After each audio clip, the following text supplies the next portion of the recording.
Scrolling that tank, rolling with the gang. You sitting out on the sideline tripping. I go to the hole with the rock like Pippin. Yeah. I'm okay. Beer. What up, though? Welcome to Woodward Live on Sports.com. I'm Eazy. That's Spin More Rats. Hello. Young Chris. Yes, sir. JB Smooth. You looking a little pale today, bud. You feeling all right in there? Let's go, boys. I'm happy to be in here. It's my first show post the big Lions win, so I'm fired up to be with you, boys. Let's go. Let's have a last day. time you cursed him. Yeah, you did. And you cursed my picks. Yeah, No you way. did. I picked the filthy Lions whore. to beat the Chargers last Friday on Heavies. Filthy whore. I don't know if you did. I for sure did. I don't know about I'm that. pretty sure he's wearing a Justin Herbert jersey and said I'm picking the Chargers. This man locked the Ravens. This Unacceptable. has nothing to do with nothing. Audio is broken, everyone says. Uh-oh. Do we have levels, Chris? We do. We do. And I'm hearing you. It's okay. Yeah. They could be messing with us. Yeah, I just heard. Yeah, you just heard them. Special Yeah. like button. Damn, I let a burp. I thought the audio was broken. Yeah. Anyway, Good thing it was only a burp. I just peeped this right before I came on the show today. Nick, you want to cut the music for this one? This is. Did you get the video in the last minute one, Chris? Yes, I did. All right. So, and you can feel free to like skip into like 30 seconds in or whatever if you want. Okay. This happened today. I don't want to tell you what it is. I'm just gonna let you watch it. This is in the U.S. Senate today. Oh, yeah. All right, let's Oh, go. you saw it already? This Yeah. is awesome. Place, anytime, cowboy. Sir, this is a time, this is a place. You want to run your mouth? We can be two consenting adults. We can finish it here. Okay, that's fine. Perfect. You want to do it now? I'd love to do it right now. Well, stand your butt up then. You stand up. Bruno. Oh, hold on. No, stop it. Is that your solution, everybody? Is that Bernie Sanders just telling him to stop it? Yeah. Oh, no. United States Senator. Active. You're United States Senator. Very smart. Bro. Hold it. Bro, that is straight up No, I am. out of a fucking movie, bro. That was crazy. I love it. Remember that movie Idiocracy? I love it. Yeah. We're headed there for sure. Oh, for sure. The other weird video I saw last night, I didn't send it to Chris, it was just off the top of my head. That the Like I funeral. said, man. It was like a fashion Yeah. show funeral. Yeah. Bro, what is going I on? don't know. Like I said, I'm just waiting for societal collapse. Eat the rich. Eat the rich. I am too Eat though. the I'm in rich. hella debt. Like I know, bro. Hopefully it comes soon. That's what I'm saying. We just gotta start pissing off China. No. We should just start sending hate mail. China. Not us personally. but China. Like, yeah, somebody. Hey, aliens. China's got shit a lot. They made John Cena apologize in Mandarin. I'm dead ass, and I would mimic it, but I don't want to get canceled. Rich. It was The rich. actually Nick. Can you do the impression of John Cena and apologize in Mandarin? I've never heard it or seen it, and I would not be doing it. Dude, that was awful. Try your best. Yeah, try your best. Dude, that was awful. Here, just move your mouth. Just move your mouth. No. Put the camera on. Here, Just move his I'll mouth. move my mouth. All right. I'm not going to. So quit asking. That was racist, bro. Oh, that's Wow, crazy. so wild. That is crazy. There's at least one word in that for sure. That's the like button, 5-star review. Moving on. That is crazy. That was all an inspiration from Flannel Sam. He wanted us to do that bit. So Happy birthday, Happy Flannel. birthday, Yeah. Flannel. You got what you You wanted. got what you wanted, It's all Flannel. in theatric arts. Please don't cancel Flannel Sam for what he wanted for his birthday. On top of that, I should have sent the tweet. I'm so sorry. John Johnson. John Jacob Jingleheimer Schmidt said, "Easy back in the chili dog." Yeah. Is it weird that it's a chili dog when you're wearing it? Is that racist? is there something there? Yeah, there's no chili on this, fam. What do you mean by that? What you trying to say, dog? Either way, shout out to Mitch Coffin. He was actually in the building too. Talked Chris, myself, and Ryan Lentz and Parker. Shout out to him. He's also in the building getting his haircut. Yeah. But Dan Campbell. Shout out, Parker. We love you. We love you, Parker. Please don't kill us. Don't kill us. But anyway, Dan Campbell said he's on I'm the definitely flagship getting that text. station I'm definitely bringing a bulletproof vest. doing this interview, Tuesday. Tuesday interviews, and he said he tells his family before games to wear the diapers, strap them up, and be ready. When he goes for on fourth down, they might need him. Dan Campbell says that? Dan Campbell says that. Hell yeah. Direct quote. No, I'm just paraphrasing. I didn't actually send Chris a tweet. I apologize for that. This guy is he's just a media person's dream. Yeah, oh yeah. He's a He walking, gives you the he's a sound walking bites. soundbite. I wouldn't He's be a walking surprised if he gets to soundbite. apologize in Mandarin someday. All I know is, like I said, Tuesday is the day of reckoning for Woodward Sports. We all need to be on our toes. Wait, what? Oh, It's Parker's last day. next Tuesday? Yeah. Okay, I said today's Tuesday. Oh shit. I'm getting it. I'm getting that text. You're saying, getting hey, the don't come to in. work text. I think I'm getting the text. I won't get the text. I probably get the text. Yeah. It's like, You're definitely not getting the text. I apologize for myself. Matter of fact, Parker might hit me with the text, hey, is Spencer there? Yeah. I'm just, Hey, I'm gonna Spencer, be I prepared. forgot something. I'm gonna be prepared. I guess so. Bills coordinator fired, Ken Dorsey. Mm-hmm. Is it deservingly so or what? I mean, they needed a scapegoat and they can't fire Josh Allen, so. Nick? 100p. In true heavyweight spirit. Ken Dorsey getting fired for the Bills, offensive coordinator. 100p. Does he deserve it? He's still just in his own fucking world. Did the Bills offensive coordinator deserve it? Yes. Josh Allen and the Bills are in trouble. 100p, man. 100p. I I don't think he really deserved it. Like I said, they can't fire Josh Allen, so they had to fire somebody. And they're not going to start with Sean McDermott, so. You know what? Actually, I know what I feel like they do. Because, like, They have to fire Josh Allen? no. Ken Dorsey. Oh. Just because, like, last night, I mean, that's the team that had 70 points put on them. Granted, Sean Payton is a good coach. Maybe they did get things turned around and they're doing things the right way. There was good defense last year. That's what held them in games. But, like, that defense, for you to only put up 15 points it was, Yeah, that's kind of pathetic. that was pretty tough. I mean, they turned the ball over, what, 4 times? Was he drawing up interceptions? Drawing up fumbles? Like, Well, the one, I don't think that's what so. I'm saying, though, bro. Like, what the fuck? That's true. that's not on him. But there was multiple games like that, though. It's not just like that was like the only night it was like that. But I mean, still, is that on him? Then- yeah, they can't score for shit. They have one of the best quarterbacks in the league. And he's got an interception in 6 straight games. Let's see. I'll excuse the Jets. They have not put up over 25 points in 6 straight games. And with Josh Allen as your quarterback, I feel like Yeah. you guys got to get on the same page. Or Inexcusable. One of those games being against the New York Giants, by the way. Which I guess partly you look at that, he's there now too, so that makes a little bit more sense. But, yeah, Patriots, I mean, it's a solid defense. And then they did beat the Buccaneers. And 18 points against the Bengals. I mean, the Bengals just lost a fucking rookie, C.J. Stroud. Yeah. I don't know. I think it was deserving. He had to come. CJ Stroud's a dog. Josh Allen doesn't get shit together, too. You're going to come. He just plays that cowboy style either way. Yeah. Is what it is. We have a manifesto for Troy Weaver coming later, part 2. Chris Shout No, out to Nick's actually taking the reins on this one.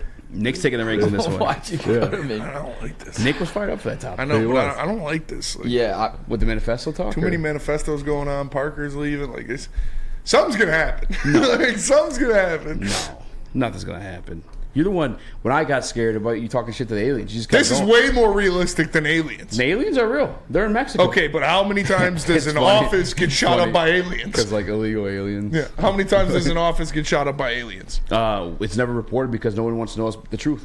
They don't want us to know the truth about the aliens. How many times does a Parker do? Is Eazy saying we've been framed? Is Eazy saying white people have been framed for shootings?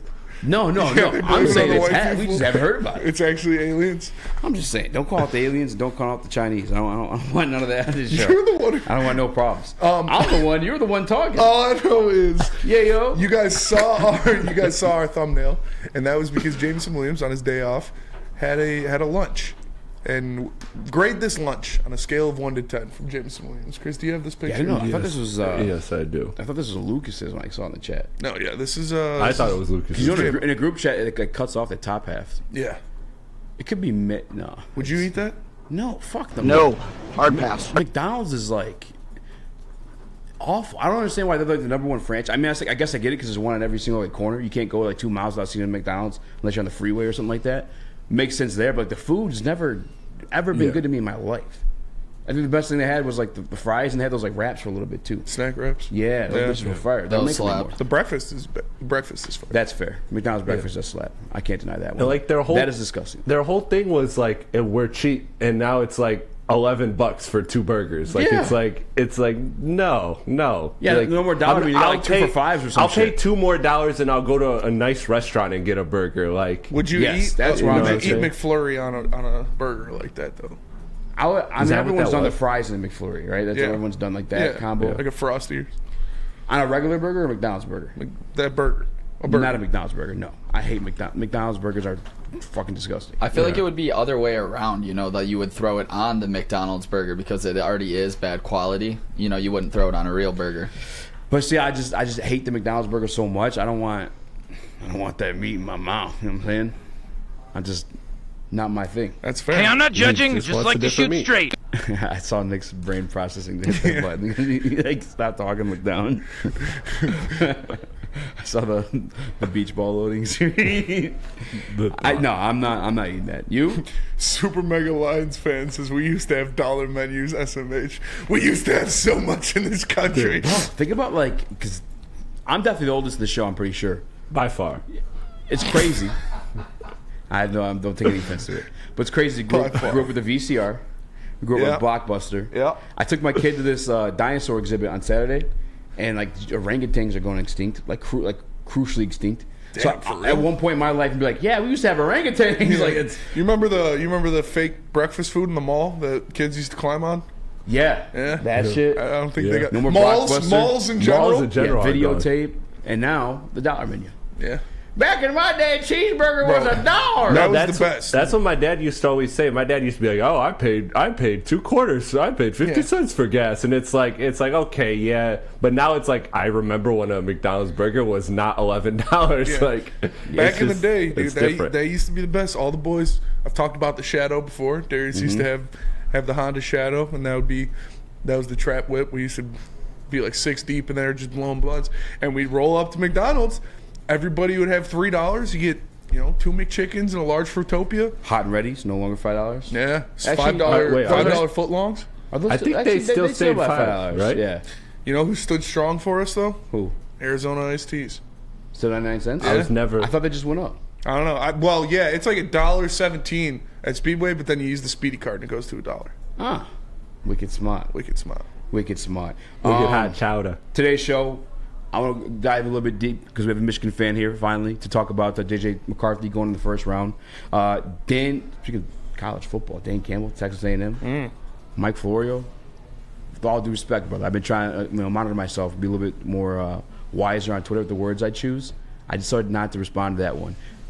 I can do it on air, though. Fuck you, buddy. First, the Baker Mayfield, Mike Florio tried pinning on us. I'll save that for the show. And now Dan Campbell, Texas A&M, whatever. Dan Campbell and Jared Goff, Ben Johnson, everyone's talking about getting re-signed today. It's our turn to talk about it here on the heavyweights. Also, Detroit Lions Super Bowl contendership is alive and well with what you saw this past Sunday. Mm-hmm. And some Bears, some power rankings. Where's Amon-Ra? Is he top 5? Where's Amon-Ra? Where does he land? Let's go in the eyes of Amon-Ra St. Brown. That and Detroit Weaver hate manifesto from Nicholas Koloff himself And Detroit Chris. Mario. Chris proofread it. And Chris proofread it. Peer edited by. He's an expert at writing manifestos to Troy Weaver. So I'm not an expert. I'm working on it. Getting better at my craft. At one point, I felt like some of our viewership was going down because we're not like. When we first came in, we were like the one positive show on the network. Yeah. We were like, be patient, calm down, relax. But now I feel like, at least I know me, I'm going to say how I feel. I can't fake it. You know what I'm saying? I can't fake the funk. Chico G said Arizona's still $1 in the hood. Bro, I'm telling you, these Birmingham prices are crazy. Yeah, no, This shit is crazy. I got to stop buying gas around here. Just wait till I get home. Yes. Oh. Yes. Why we did got you the hookup ever? by our house. Yeah. Like Chris and I. I mean, gas like 9 in Van Dyke is like $1.50 cheaper than it is. It's here. crazy, bro. Yeah. Bro, I went one time to Social because Stick was like, you have to go to this place. It's the best burger you ever had. You call it the best turkey burger, which who the fuck else is eating turkey burgers and making them? Yeah. Only in Birmingham. But I went, and he didn't lie. This shit was slapped. But then I got my bill, bro. It's like for a burger and fries. It was like $20-something. Yeah, bro. Birmingham's crazy. Before tip. I'm not like, cut out to live like. Shit's crazy. I'm not cut out to live around here. Cash at me $20 so I'll get on the burger again. That shit slap. I ain't gonna lie. Smash that like button. We gotta go to break. We'll be right back. Talking about J.J. McCarthy. He's still a first round pick. But tell us about Glorious Cannabis first, Chris. Yes, sir. Yes, sir. Glorious Cannabis, just in time for football season. They are back with a new ice water bubble hash infused pre-roll called Honolulu Blue. It's a gassy, aggressive strain named in honor of Detroit football and smells like the first whiff of a playoff win in 31 seasons. You can get it for 25% off at gloriouscanna.com using the promo code Woodward. Glorious! Come hang with the Woodward Sports Crew all throughout football season on Saturdays and Sundays. Join our college football and Detroit Lions live watch parties. Inside the 5, caught, end zone, touchdown, Detroit Lions! With money on the line, featuring different special guests and surprises. Start times will vary depending on the game. Only on our Woodward Sports YouTube channel. Join Woodward Sports' own Jeff Iafrate, along with special WSN guests for the most anticipated Lions season in decades. Filled with different surprises and expert analysis. You're not going to want to miss out. Go to our Woodward Sports YouTube channel on Sundays and tune in live from 9:30 to 11:30 a.m. Calling all landscapers. This is Darren McCarty. I'm at Outdoor Equipment Co. How would you like to landscape like a legend? How about a bad boy zero turn? And even a chainsaw.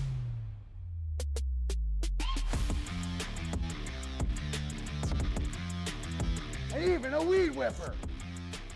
Whether you landscape for your job or landscape for fun, get all your equipment from Outdoor Equipment Co., the official equipment provider of Woodward Sports. Michigan grown, family owned. OutdoorEquipCo.com. Where's the most convenient place to get that big fitness energy? It's Planet Fitness. Join today for just $1 down, $10 a month. With over 2,400 locations and equipment for every workout, you can get in, get energized, and get going. And with free fitness training and most clubs open 24 hours, everyone belongs in the judgment-free zone. So join today for $1 down, $10 a month, no commitment, cancel anytime. Your childhood may be over, but playtime is not. Outdoor Equipment Company is your source for outdoor power equipment, sales, service, and parts, carrying top brands such as Bad Boy, LS Tractor, Steel, and more. Servicing the Great Lakes region with locations in Metro Detroit and Greater Lansing. For more information, visit us at OutdoorEquipCo.com. Outdoor Equipment Company, your power equipment playground. What up, though? Welcome to the World Heavyweights Live at WoodSports.com. If you're listening, please make sure to do us a huge favor. Hit that like button. 5-star review on all podcast platforms if you listen to us in the audio streams. And I got nothing else with that. That's fair. WoodSports.com, WoodSports.com, all that good stuff like that. Guys, beginning of the show starts a little slow. Got bullshit a little bit, and the numbers start rolling in. So I decided to start with a college topic. We never used to that. Usually college basketball we save for the back half of the show. But this one sparked quite a bit of a debate in our group chat this past weekend. Mm-hmm. And I asked, and I don't mean it in a trolling way. I sincerely, I'm wondering, because for me, it's gone down quite a bit. Is J.J. McCarthy still a first-round pick in your eyes? I believe so. I believe that J.J. McCarthy is still a first-round pick. He's not going to be a top 10 pick or anything like that.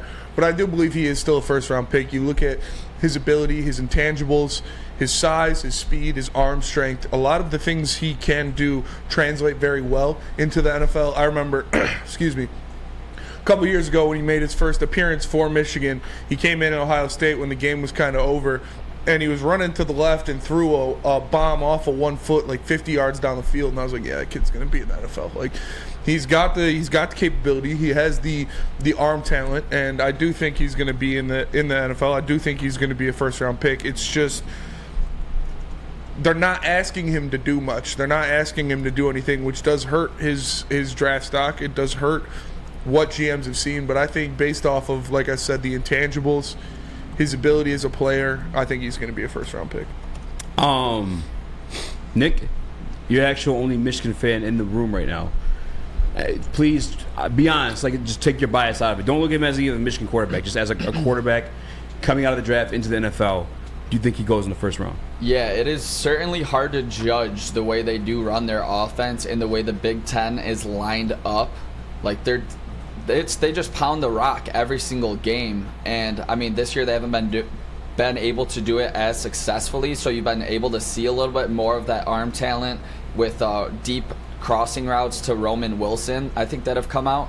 But I believe he is a first-round quarterback, and on Tankathon right now, he is the number 22 on the big board, and he is mocked to the Minnesota Vikings at 21 via Tankathon. Mm-hmm. So I don't know what do you think, Eazy?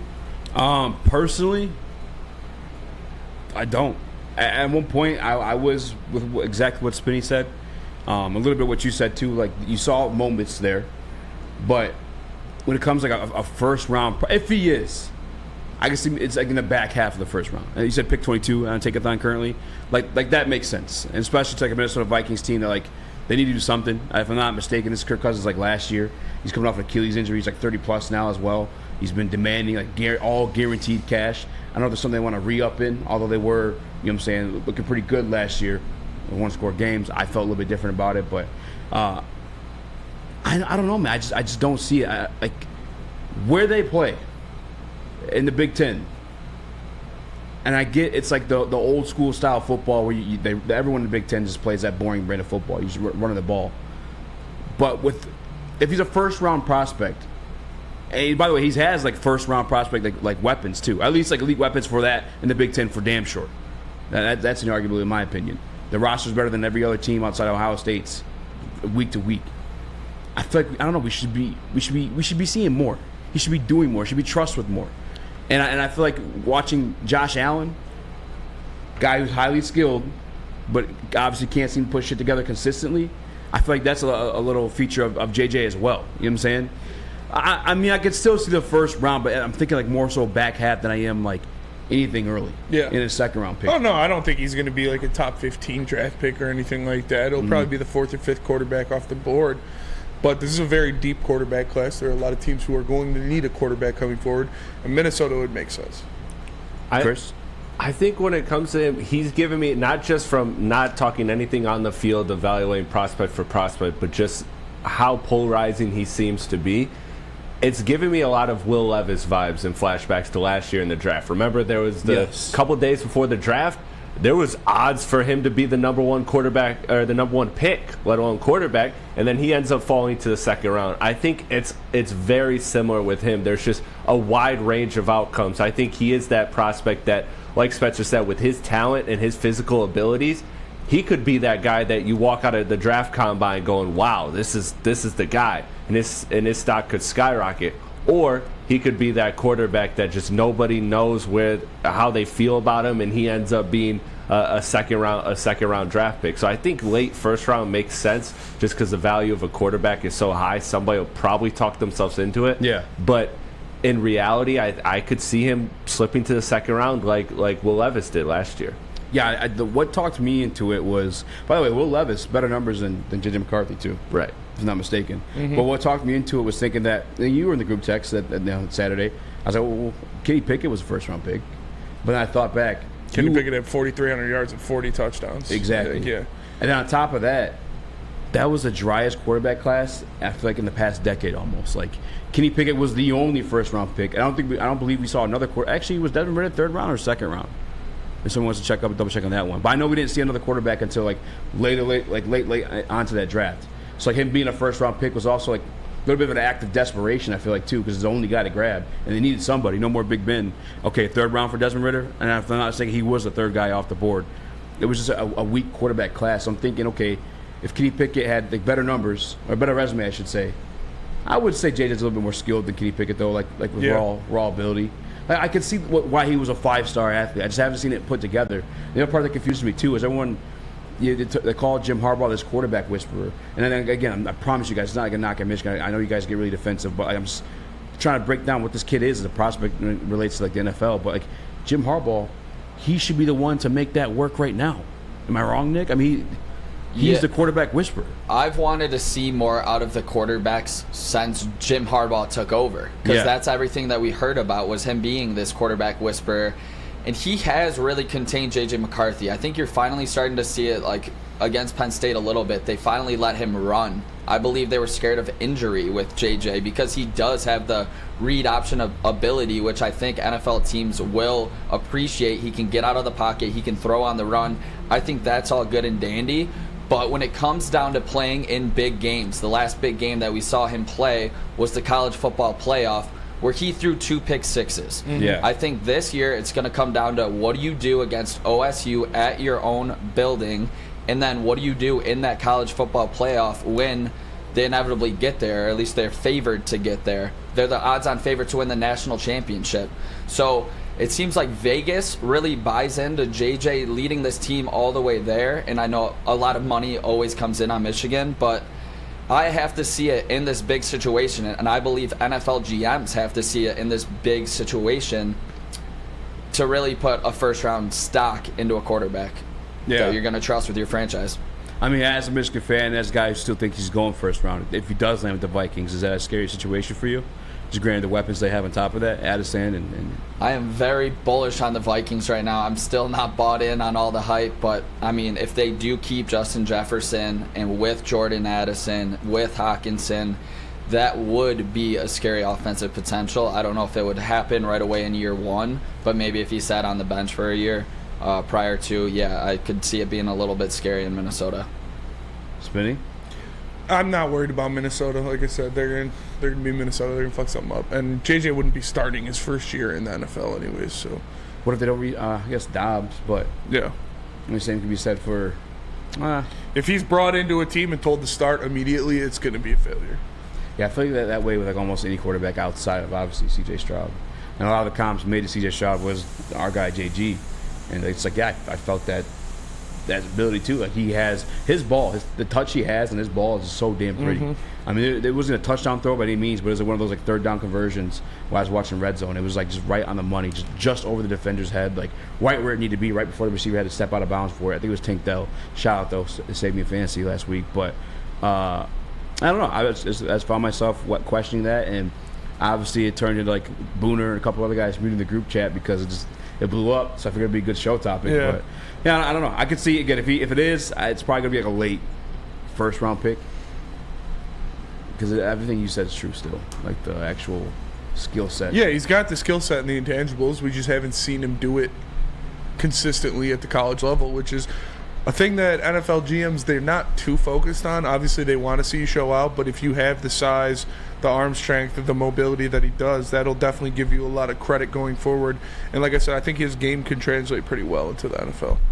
You know, I'm actually going to change my answer to like completely yes, because I'm just thinking back on Trey Lance going third overall. Mm-hmm. And he was a guy I feel like even less refined than JJ, but had that bag of tools, which maybe people may learn from. He doesn't in the first round pick, but if people are willing to take the chance, and by people, I mean Kyle Shanahan, an offensive guru of like top tier, S tier offensive coordinators or play callers in the league right now. If he was willing to take a chance at Trey Lance, there's going to be somebody else willing to take a chance on JJ, who again I feel is more refined than Lance was at that point. One of the stats going back to Trey Lance is like he hasn't played starting snaps. He's played like less than like 17 games, going like dating back to high school. Yeah, because of the COVID situation and everything else. But that's what I had to say on that. Coming back, we're talking another quarterback. Another quarterback, his name starts with J, and that's Jared Goff. Talking contract extension because Spot Track put out an article, put an actual number on it. Mm-hmm. Come see what the heavies feel about that one. Before then, let me tell you guys about Mark White, because whether you're buying or selling real estate, Mark White provides you the best flexibility, and flexibility is the key to success. He's got the minute-to-minute listing agreement. We cancel your listing agreement for any reason with no penalty at all whatsoever. Give him a call today at 248-290-8242 or visit markwhitesells.com.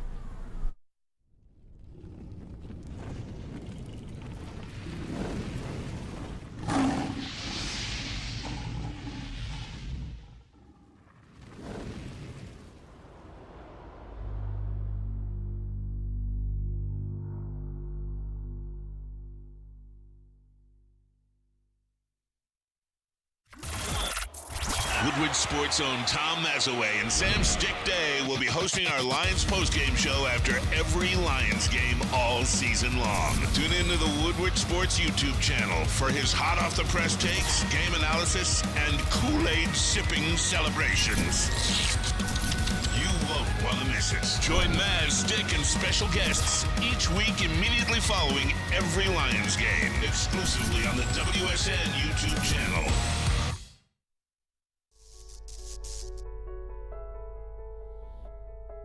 We've just received word. The world's cannabis supply has vanished. The public is outraged and has taken to the streets in response to this tragedy.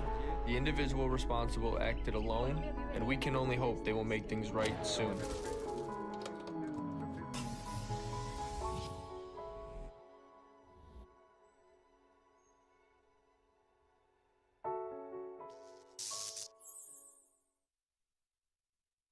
What happens when you run a great business for over 50 years? You expand and offer more products to more people. This is exactly what Les Stanford did by adding Les Stanford Buick GMC, the same great service that customers have come to know and trust on Woodward Avenue, just south of 9 Mile. Check out Les Stanford in Dearborn today and find the brand you want at lesstanford.com. Buongiorno. Arrivederci. And welcome back to World Heavyweights Live on Sports.com. I'm Eazy. Spin more racks. What up, Chris, Detroit Mario. a.k.a. Nicholas Koloff, joining us in the sound booth. Appreciate you filling in, man. Always. Before we get into the golf stuff, I want to... Matt Broder, our guy Matt Broder, he's the Lions beat reporter. He is a Michigan alum. He was a pitcher at Michigan. He put a tweet out there. He said, I spoke to a director-level employee of the Big Ten Conference today who indicated that a major shakeup is expected prior to the national championship on January 8th, 2024, if not sooner. Due to intensifying pressure from member schools, Michigan head football coach Jim Harbaugh or Tony Patini, who is the commissioner of the Big Ten, could be out of a job. This is a developing story with deep implications for college football. Wait. Read that last part one more time. Due to intensifying pressures from member schools, Michigan head football coach Jim Harbaugh or Tony Patini could be out of a job. Wow. That's from our Matt Broder. Our very Michigan alum, by the way, too. Michigan alum. So he does have Big Ten and Michigan ties. Yeah, he was an athlete at Michigan. He pitched for Michigan's baseball team. You want to know why? I believe it, only because of like how threatening they spoke. Like previous to the suspension, they said, we're warning you if you do this, like something's gonna happen. Just to like speak so arrogantly of like a commissioning body, you know what I'm saying? Like this, that they're supposed to be in charge of you. Like if anyone's speaking like reckless like that, it should be them. But you know what it is. Michigan's one, they're a big brand in America. When Jim Harbaugh called them America's team, I don't think he was far off, just because like I'm a UFC fan. I remember watching there's a fight for Charles Oliveira, a fucking Brazilian guy from the favelas, and he's over in Thailand with tigers. And he's wearing the Block M on his chest. Like that's how big of a brand Michigan is. So they have pull. And there's a lot of money coming out of Michigan too. You believe it? You think they call their bluff? What do you think? I don't know. We'll see. That's kind of crazy. I think putting up a restraining order against the Big Ten is one of the funniest things I've ever seen. But we'll see what happens. I mean, I believe Broder, and he's got sources. Like you said, he's a former Michigan baseball player, so he definitely has sources and people to talk to. So we'll see what happens. But this is still unfolding, obviously. Yeah. No, I believe it too, because I heard, and I don't remember which article this was, but I saw on Twitter. I remember people talking about like over the weekend too, but like Michigan, it sounds like they're like almost like threatening to like leave the conference. Yeah, I don't know if Michigan wants to do that. It's yeah, you're not wrong. Yeah, your life gets a lot harder. It does. But now they have 12. They're going to have the 12-team playoff next year, so they won't have to worry about winning every game to get into the playoff. Yeah, and I don't know, Notre Dame's like one of those like. That's why when Chip Kelly left Notre Dame and people are like, oh, he's finally got like a blue chip program. Like, well, Notre Dame, I feel like has been one of those blue chip programs too. Yeah. But Michigan, I feel like they have just enough prestige to like just be a little floater as well. Mm-hmm. I mean, I'm guarantee you that's like what the implications are. Like that's why he maybe get fired, because they're threatening to leave the conference.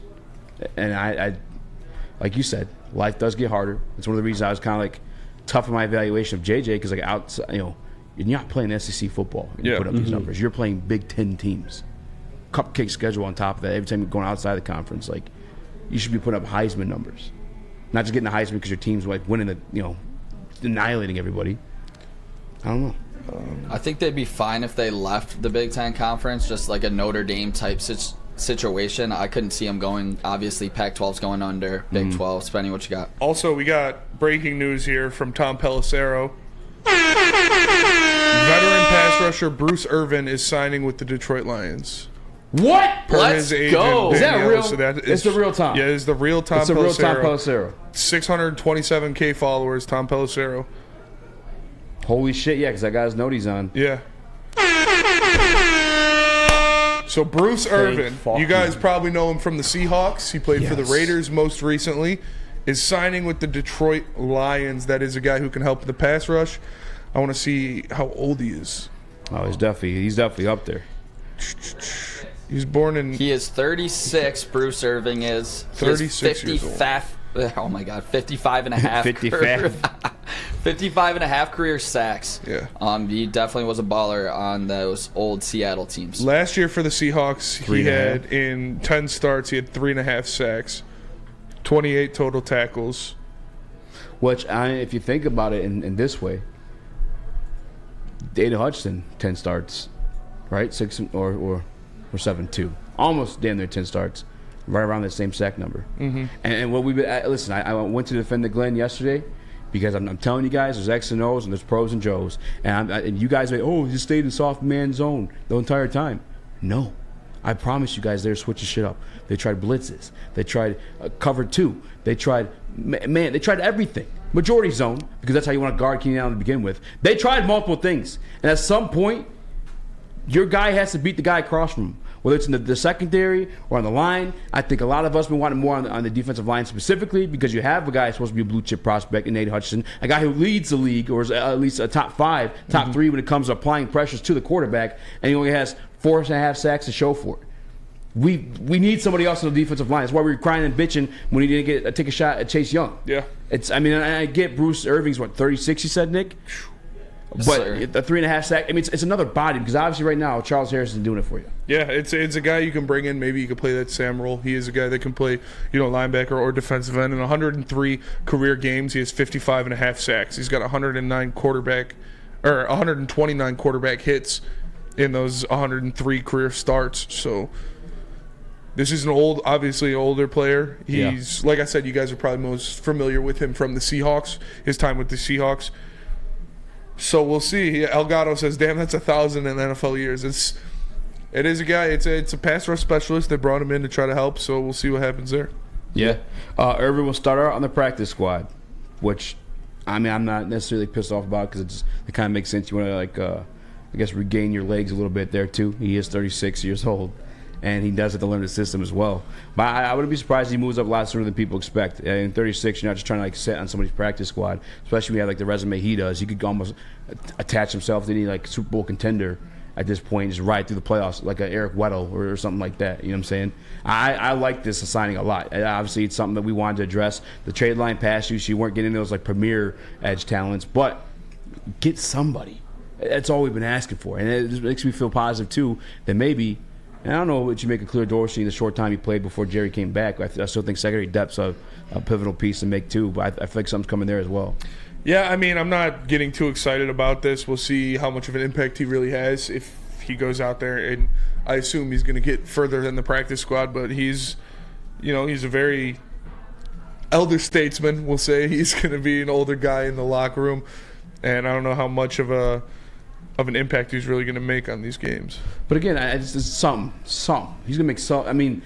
For damn sure better than what we got going on right now. Again, the 10 games he started last year for the Seahawks, which weren't like a prominent pass rushing unit by any means. Having that 3.5 sacks is pretty close to what Aiden has in a similar sample size as well. Yeah, he's got to give you something opposite of Aiden Hutchinson, especially if Aiden's getting them out of double teams that we saw just in his rookie year. Mm-hmm. You saw in the Raiders game, he got fucking the one play where they just snuck attack him. He's gonna bring us something. I'm fairly confident in that. Nick, you look like you want to say something. Yeah, fellas, I think this is this is clearly a big postseason move for the Detroit Lions because he has 12 games playoff experience. He has 4.5 sacks in those 12 games with 5 tackles for losses. He has that experience in the postseason a lot that these defensive players don't have on this Detroit Lions team. So I think that is a big reason why he's getting brought in at age 36.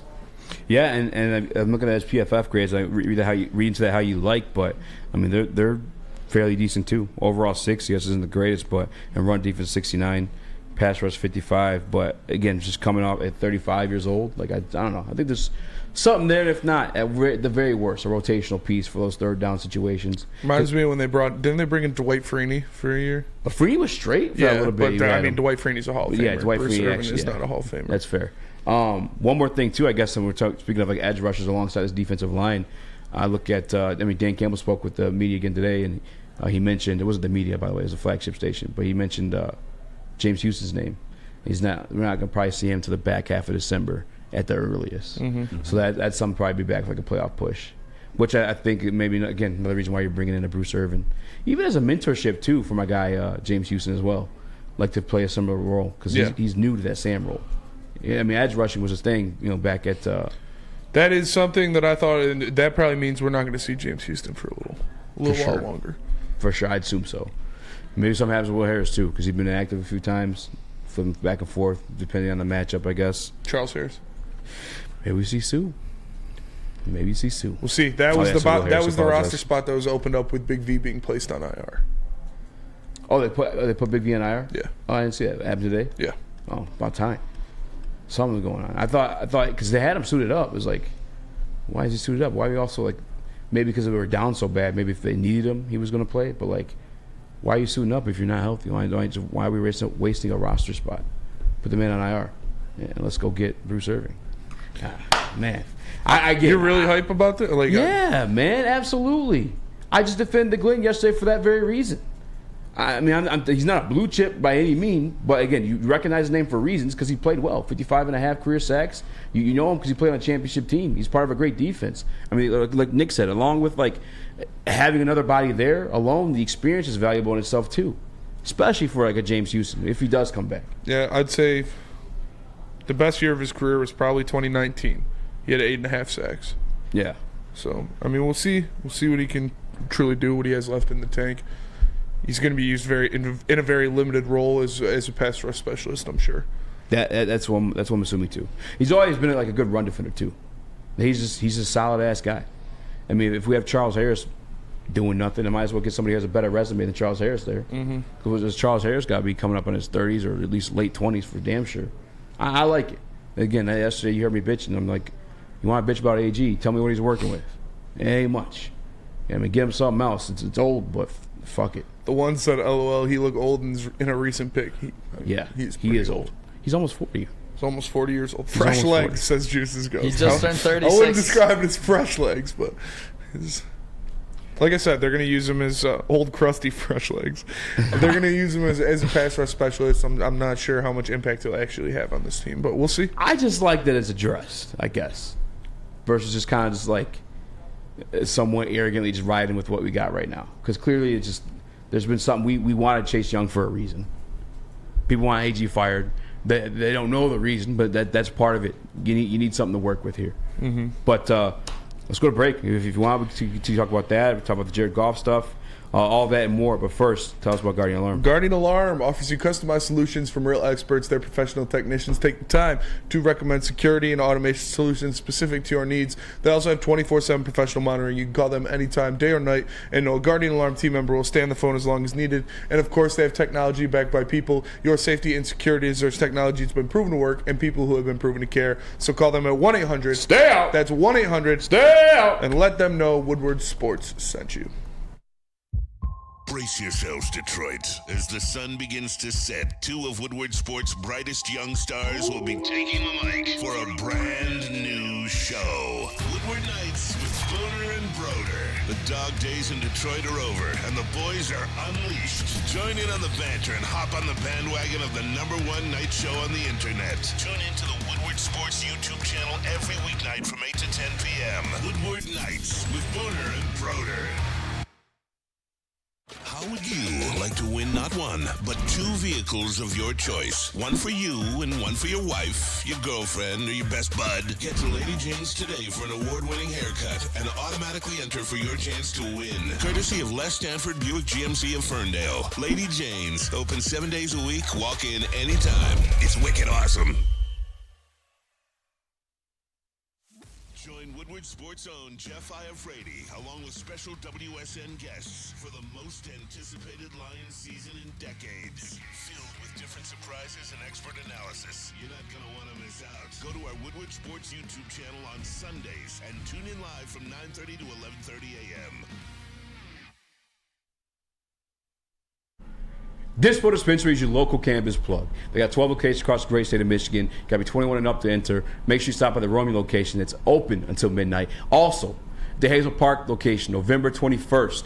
Dispo will be giving out 100 free turkeys to the first 100 customers starting at noon. Again, that's Tuesday, November 21st at Dispo in Hazel Park at 634 West 9 Mile Road, Hazel Park. Dispo, your local cannabis plug.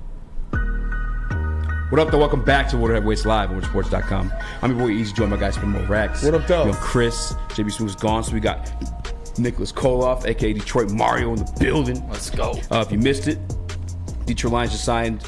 Did he ever make a Pro Bowl? Bruce Irving? No. I'm not sure, but they signed former Super Bowl champion Bruce Irving. Starting off the practice squad. I am excited about that. I saw someone in the Woodward Sports chat. They said this up. Excuse me. Pretty gassy. Goddamn. It's a pretty low bar pretty extremely low bar for Eazy to be happy about that. Brother, they need to do something. And it's past the trade deadline. I'm happy they did something. You want to be happy with doing nothing? I mean, you guys probably saying that shit were probably just as upset about the defense yesterday. Or I'm sorry, on Sunday. Yeah, I mean, they definitely needed to address the pass rush. That's what we wanted them to do in all season, in free agency and in before the trade deadline. And everybody was yelling at us because we got mad when they didn't do it. And now they bring in Bruce Irvin, who, like I said, I don't think he's going to be a very impactful player for this team this year. But it's something. I had a question I wanted to pose to you guys real quick before we get off this Bruce Irving thing. Obviously, we bring him in because we do need help on that other end spot. I wasn't here yesterday. What was your guys' answer for that other end spot? Is it bringing more pressures from different looks, or is it a certain player stepping up? I mean, I think you could answer it with either or. You see, either or would help you, but I think with the lack of like sack production you're talking about, I think it's definitely like people having to beat those one-on-one matchups. Especially like, I'm not attacking any individual. I think it's just them as a unit because nobody's done it really, unless they're playing against like these garbage teams. But against the premier teams, the Ravens 0 sacks. Yesterday, I know the Chargers aren't really a premier team, but like they're a respectable team. One that you were definitely like you knew was going to be a good game going into it. Another team, 0 sacks. So I think guys need to step up and win those individual matchups, and they weren't. So they went. They got a gun for hire, and it's Bruce Irvin. Now, again, he's not a freaking Desert Eagle newest edition, locked and loaded, ready to go. But they're at least addressing it. You know what I'm saying? That they know it's an obvious issue. And I think this also answers to the people who doubted AG in the scheme from this past Sunday. The fact they made these moves tells you everything we told you yesterday. Everything that Dan Campbell told you in the press conference yesterday, too. I mean, I don't want to abuse Aiden too much, too. I've been the one kind of like protecting him from a lot of the criticism. But, bro, he is the one and only guy these defenses were focused on because everyone else was able to win their one-on-one matchups. I don't think he's a Max Crosby, at least not yet. So I didn't expect the Max Crosby production with the defensive line was playing like that. But I like it. I'm not obviously in love with it, and like Booner telling you the path to the Super Bowl is there now. But yeah, that's a little ridiculous. But I was more so like siding with the execution of the defense versus like the schematics because if I don't know what the fuck I'm looking at, I'm blessed to have relationships with Scott Bischoff or Glover Quinn or Darius Slay where I can shoot them a text and be like, hey, like, what the fuck's wrong with this defense? Does AG suck or like these guys, the players sucking right now? And through sources, these players, they're sucking. And as Dan Campbell said yesterday, the pass rush and the coverage they weren't marrying. And they weren't mirroring each other's like efforts. And there's the lack of communication, he said too, once we went hurry up offense. Yeah, Again, I don't want Lions fans to get too geeked up about this. Get geeked up, baby. They did this because I want to make a run, baby. Yeah. Come on. Again, I don't see him as this piece that is going to tip the scales and make the Lions an elite pass rushing team or anything like that. Tipping more than it was Lions before. Fan. Yeah, it's better than fucking nobody. That's what I'm saying. But like, a little Salt Bay action. It's not something that I'm going to get a very big head about. Hard on? Yeah, I'm not going to get hard about this. I'm happy. Nick, are you happy? Yeah, I'm happy. It's something. I mean, obviously it's not much. He's 36 and he's never had more than 8.5 sacks or 8.5 sacks in his career. But obviously, like I hit on earlier, he has the playoff experience. I think that's going to be big when you get to games at Ford Field in the divisional round, or when you have to travel to a place like San Fran, say, or Philly. So it definitely can't hurt having that experience. But on the pressure side of things, I just want to see them continue to blitz Anzalone, maybe bring a Brian Branch down, he's been great. Blitz a Kirby. Like, I got to see some more blitz looks. Because when they have all day back there, they're just going to pick you apart, and we saw that against the Chargers. Yeah, I agree. I like our secondary as a respectable one, but I don't think they're one that's going to be able to hold, especially against a fucking Justin Herbert who just has throwing lasers out there. Yeah, new money in the Woodward Sports Chat says, Easy Spenmo, don't do it. I fucks with y'all, man. Leave it alone. Mofo 36. It's like I said, I'm not jumping through hoops over this signing, man. It's... I don't think he's going to be an impact player. They addressed something that needed to be addressed. That's why I'm like happy. And again, in a sample size similar to what Aiden's played this year, he's only a sack off of what Aiden's doing this year, and Aiden's your blue chip guy, your number 2 overall pick. I'm just happy that the situation's been addressed. That's all. You know, let me be happy. But I'm with you, New Money. It's not like anything. It's like it's not a clear path to Super Bowl by any means. But you got to be happy they're addressing something that need to be addressed for damn Bruce, sure. the missing piece, says D from the 313. By the way, this kind of spins like another topic we were going to talk about at some point today, and it is like the defense, because I was looking at some like previous Super Bowl champions, Spinny, and they're not all like these defensive stalwarts. They're not all like these stud defensive teams. Mm-hmm. And I just wonder, like, can the Lions' offense, is it good enough to carry them to a Super Bowl? Can it be?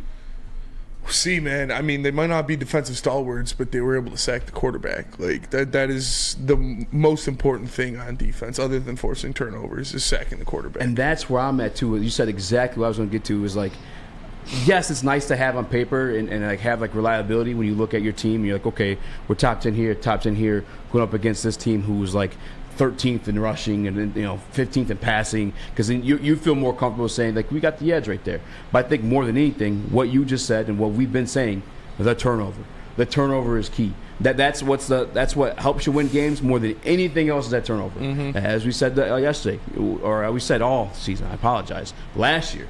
Every single win the Detroit Lions had last year, a turnover was involved in that game. Shit, it might be the same situation this year. I haven't even gone back and looked. They had one against the Chargers. But turnovers, you're literally just net positing yourself, taking points away from them, giving yourself an opportunity and better field advantage, too, depending on like where the turnover happens. It's just, you need to be opportunistic more than you need to be like great, I should say. And I feel that way. I'm looking at the past, like what? Last year, you look at the Kansas City Chiefs. They ranked 16th in total defense. Mm-hmm. Not top 10, not bad, not shabby. The following year before them, the Rams. Surprisingly, no. Yeah, but like, top 10. What did the Chiefs? Who did the Chiefs have last year? That was the important parts of their defense. Chris Jones. Frank Clark. Mm-hmm. Who did the Rams have? That was important parts of their defense. Aaron Donald. Yeah. Like you got to be able to elite guys. You got to be able to get to the quarterback. If you're not going to be a great defense that locks people down, you got to at least be able to get to the quarterback. Sacks and turnovers are key. But again, what'd they grab today? Bruce Irvin is not this. What does he play? He plays edge. Okay. They're tuning up for playoffs, man. The automatic start is ready.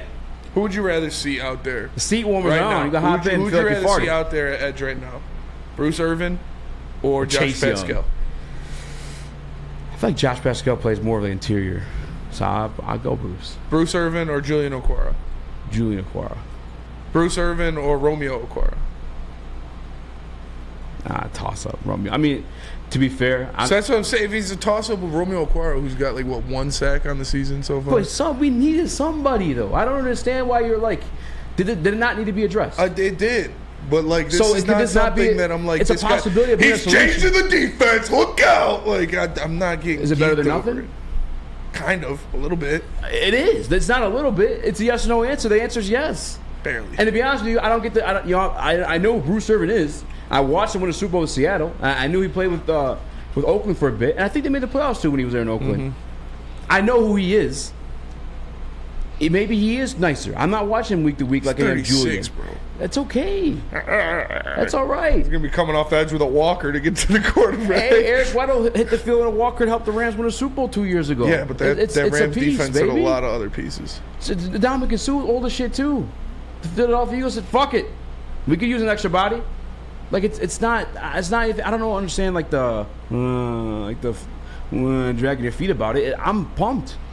I'm pumped that they addressed it. I think Eric Weddle and Dominican Sue are different caliber of players than Bruce Irvin. That's fair. They're still fucking out there on the walkers. But they were and Pro also, Bowlers. What other like edge defenders are out there that you're like looking at like, let's go grab him. Maybe he'll help us this year. I mean, there was a name I saw in the Woodward Sports chat. Somebody mentioned Jason Pierre-Paul. That's the caliber of Dominican. I think he might have signed with somebody. Let me double check that. No, he's free agent right now. He's with Baltimore last year. 3 sacks with Baltimore too. Good old three-finger Jason Pierre-Paul coming out the edge like, I mean, shit, he had a Pro Bowl as recent as 2020. That actually might have been the guy you'd want to see out there for damn sure. Yeah. But, no, man, I like the fact that it's been addressed, and I'm hopeful about it. And again, like you get comparing it to Julian, comparing it to Romeo. I see those guys every single week. I see a majority of those snaps.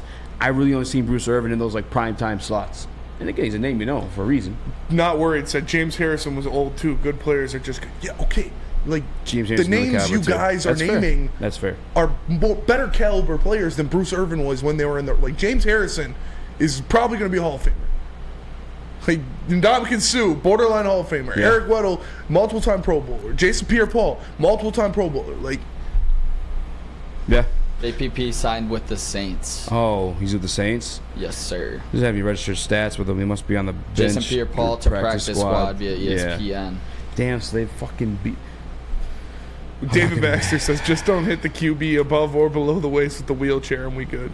I'm gonna take a breather. I didn't know if Jason Pierre-Paul was somebody grabbed him before. It was kind of pissing me off a little bit. Let me tell you about Planet Fitness. Planet Fitness is the home of the judgment-free zone where anyone, and we mean anyone, can feel comfortable and work towards their fitness goals. At Planet Fitness, you will experience a squeaky clean gym that has tons of equipment, a full-body workout in just 30 minutes, and all memberships include fitness training. You get all this for just $10 a month, no commitment. No matter where you are, there's a Planet Fitness close by, and there are more than 50 in Metro Detroit and thousands more throughout the world. Planet Fitness, where your fitness is essential. Stop searching for a vehicle and start finding one. Les Stanford Chevrolet Cadillac makes it easy. We harness the power of multiple dealerships and own the biggest selection of GM brands in the area to get you the car you need. With the Les Stanford Group, you'll have access to 4 different dealerships, providing you with more makes, more models, and more choices. We're connected to more than 1,000 vehicles. And with so many high-quality CPO vehicles available, you'll find new car quality at pre-owned prices. You can start and end your search at lesstanford.com today. Now, coming to Woodward Sports, Woodward and Main Street, the Woodward Sports Network Detroit Lions show. Catch Gabrielle D. Phillips, Matt Broder, and Terry Foster for all the latest news on your Detroit Lions every week. Only on the Woodward Sports Network YouTube channel and woodwardsports.com.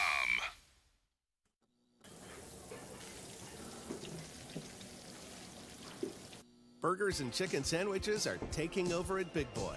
Try our new pretzel bacon cheeseburger. Turn up the heat with Bob's hot chicken sandwich. Upgrade those regular fries with our chili cheese fries or loaded baked potato fries. Hit your sweet tooth with funnel cake fries or Reese's chocolate peanut butter thunder cake. Load up on all your favorites today at Big Boy. When it comes to your pet, don't settle. Give your pet the best. Premier Pet Supply is hands down Michigan's best pet store. Family owned and operated for over 30 years, 13 Metro Detroit locations, over 60 brands of food, lowest prices, and curbside home delivery. Premier Pet Supply, give your pet the best at www.premierpetsupply.com. What up, welcome back to World Heavyweights Live on sports.com. I'm Eazy, Spin More Racks. Young Chris, JB Smooth is gone, so we got Nicholas Koloff coming off the bench, filling in the 1s and 2s. Shout out to him. Ken, appreciate you joining us, man. Don't ever, by the way, Ken says Bruce Irvin is Everson Griffin all over again. Don't ever again compare that shit regime and any move they made, any player they coached, to what we got going on with Brad Holmes, Dan Campbell, and the boys. It's not an equal footing at all, man. I can't allow you to do that, bro. I forgot Everson Griffin even played for the Lions. He did for a short stint. We traded him from Dallas. Like, that's a bad move. You made that move where we're going nowhere. We have the second best record in the league right now. This is a different scenario, brother. Come on. No disrespect whatsoever, but I'm sorry to tell everybody the truth. With Dallas beforehand too, if I'm not mistaken. We can't. Come on. This is wild. Wild compared to Everson Griffin stuff. Everson Griffin was a better player than Bruce Irvin. At the time, yeah. I'm not making a comp at all. Well, Bruce Irvin's got a Super Bowl ring. Ain't that what it's about? It's fair. Nick, I know I asked Benny that question, though. Is the Detroit Lions, their offense, is the defense so concerning you think it can prevent them from winning a Super Bowl? Can the offense, is that good enough to carry them or cover that up? In my eyes, it depends on one thing and one thing only. Ball so hard, motherfuckers trying to find me. Bump. Yeah, where are you playing the game at? I think if you're in Ford Field, you can afford to get in a shootout and win that shootout like we just saw Jared Goff do in a dome. In Ford Field, I believe we can go toe-to-toe with the Philadelphia Eagles and with the San Francisco 49ers maybe the Seahawks go on a roll here. If we have to travel to Philly, I am extremely scared to go up against the Philadelphia Eagles at Philly with our offense not being able to get into that crazy shootout, like they could at Ford Field. So that's where I'm at with it. Chris, you want in on this? Yeah, I think it comes down to variance. And that's what this Lions defense is. Like, the offense, I know the question is the offense good enough? I think the offense is good enough. But we talked about with playmakers forcing turnovers. Like, that's what this defense is loaded with. So there's going to be games when the defense is getting 2-3 turnovers, and then that's a game that this Lions offense can win against any team in the NFL, especially if they're at home. So it really does come down to defense. I know it was about the offense, but as much as I want to say I have confidence in the offense, I just need to see that defense. I need to see that defense create more turnovers to get confidence. Say it. I need it. What the fuck? What a drop. Bots. Happy birthday, Flannel. Happy birthday, Flannel Sam. Yeah, I mean, like I said, I went over the past couple Super Bowl champions, 1, 2, 3, 4, 5, 6. Rams 15th is what we left off at. You had a great point. Those are premier players on that team. We hope that Aiden can be that. Bucks, they were 8th. That was an elite defense all across the board. Going back to 2019, you got the Chiefs. They were 7th that year. Still elite players. Frank Clark. Jesus, that was hard to say. Frank Clark. Chris Jones. They're all a part of that too. Forehand Patriots, good defense. Eagles, good defense. I'm talking myself out of it. I mean, I wasn't really sold on it in the first place. You guys know all we want chasing at the trade deadline either way, but common sense says go get Kerry Hyder. Bring him home. Bring him home, baby. No, I'm pretty sure. I think he's with the 49ers right now. He was with the 49ers last, I'm pretty sure. I don't know where he's at now. I think he's still there. The Detroit Lions, their defense is going to have to step up if they want to make a deep run in the playoffs. They're not going to be able to allow Justin Herbert to sit back there with all day and do whatever he wants. Yeah, it's great when your offense can step up and you can win those games in the regular season, but it's a different beast in the playoffs. And you're going to need to go out there. You're going to need to force some turnovers. You're going to need to get the quarterback on the ground and make sure he can't just sit back there and pick you apart. Kerry Hyder with the sack for the 49ers. They're taking all the good ones. Kerry Hyder had a solid year here. I think. What's Cliff Averill doing? Anthony Zettel. Oh, man, I used to love Cliff Averill's dog. Anthony Zettel. He was a little. Kyle Vandenbosch. I missed that D-line. Context. That D-line was so much fun to watch, though. Averill, Vandenbosch, obviously Sue Fairley. Yeah. Man, Cliff Averill was my favorite player for a little bit there. Cliff Averill was a dog. Until he went to Seattle. Yeah. And I got to watch him go to Seattle and still be good. I was pissed we let him go, but, I mean, different strokes for different folks, I guess. They didn't want him or just couldn't afford what he wanted at that time. And he by the way, still would have been balling because he had that vertebrae or whatever, his cervix. He had something going on with his neck, which forced him into early retirement. Cliff Averill was a dog. Mm-hmm. Purdue Boiler, if I'm not mistaken. Part of the reason I love him, too, he used to holler back at me on Twitter. Andrew Oliswag says, I have an Anthony Zettel jersey. Oof. Yeah. But I got a Casey Mize jersey, so that one. That's what I'm saying. It's one of those. Oh, he'll be back next year. Hopefully. Those kind of like only the real ones know. If you got like a Zettel jersey, only the ones who tried and true, sat through the bullshit know who fucking Anthony Zettel is. And they tried to highlight him. Remember he used to tackle trees, and everybody's like, "Oh, look at this guy! He's a fucking monster." Yes, I'm reserve my comments on that one, but yeah, he had those exotic workouts. What? What were your comments? Just real white guy shit. so other white guys see it, they're like, yeah! Fuck yeah, brother! Tackle that tree, brother! This guy's a beast! It's fair. Dude's crushing fucking Mountain Dews pregame. Gets me juiced. Like see a guy tackle a tree, that gets me juiced. He pops up on my draft stock a little bit. I'm not gonna lie. See him out there in the woods doing workouts with fucking rocks and shit. Yeah. Bump him up a couple notches on draft position. I got 20% white. I mean, it was cool. Yeah. It was cool. But didn't pan out. You know who the hell used to hype up too? Karan Reed. Yeah. Remember, he's Sue's protege. Yeah. Him and Sue are tied to the hip. Dude's fucking out of the league. Yeah, he's not good. He lied to us. Yeah. Who is that caliber guy that you bought into in Lions history? I know the most recent one's Tom Kennedy. I thought Titties was going to be good, but he was just crazy, yeah. Who fuck is... Titus Young. Oh. Yeah, but he was second round pick. He was just crazy. I'm talking about that guy who like Zetto came out of nowhere. ZZ Top came out of nowhere. Sean Hand. I thought Deshaun Hand. I thought Deshaun Hand was going to be a dog. What were you saying, Nick? I thought that Joe Fourier was going to be the best. Honest to God, though, like those touchdown dances were elite. Oh, dude, I'm not even picking on you for that one. Everyone thought he was legit. People in the chat are saying Ziggy. No, I'm talking like out of nowhere. Mikel Shore is what people are saying. Louis Delmas. Louis Delmas had a pretty good career. That's what I'm saying. If they're drafted anywhere from like first to like fourth, disqualified from the conversation. I'm talking about those guys like you didn't even know were on the team until like ZZ Top. You didn't know who the fuck he was until he got a snap. Zetto, you didn't know who the fuck he was until he got snaps. I'll tell you what. Tom Kennedy, same situation. Like those type of guys. Zetto tackling trees. White guys, I guess. Dan Campbell would have loved that shit. Dan Campbell would have fucking loved him for sure. Zetto tackling trees in the forest. For goddamn sure, Dan Campbell would have loved him. Man, you got me thinking about the old school Lions defense. I'm thinking of my favorite, not my favorite, but Rashard Mendenhall said the ones. Dude, he's on a podcast recently going in on Ben Roethlisberger. Really? Yeah, talking mad shit. Damn. Well, he is a raper. He is a raper. So he's poor leader too. Remember that AFC North? Yeah. That division was just a murderer and a raper going back at each other for a while. I mean, it really was. Mike Fury, that's a good one. Mike John Fury's Hughes, a good one. Alex Carrasco. Alex Carrasco is a good one. Kevin Smith, that's a good one. Kickalicious. What was that, Maz's burner? Bro, I was so confused why that guy didn't work. Like, how are you doing the shit he was doing? But Miles Killebrew says 3-on-3 Kurt. He's actually solid for the Steelers right now. Yeah, he's a solid. Miles Killebrew's nice right now. He had like the look of like a Steeler or a guy that was gonna be a thumper like around the league for a minute. Didn't work out here because we had a fucking shit coaching staff. Yeah. Fucking. I think he was third or second round pick, and I don't know if he counts for the qualifications I put out there, but it fucking pisses me off to see Kyle Van Noy being like so successful.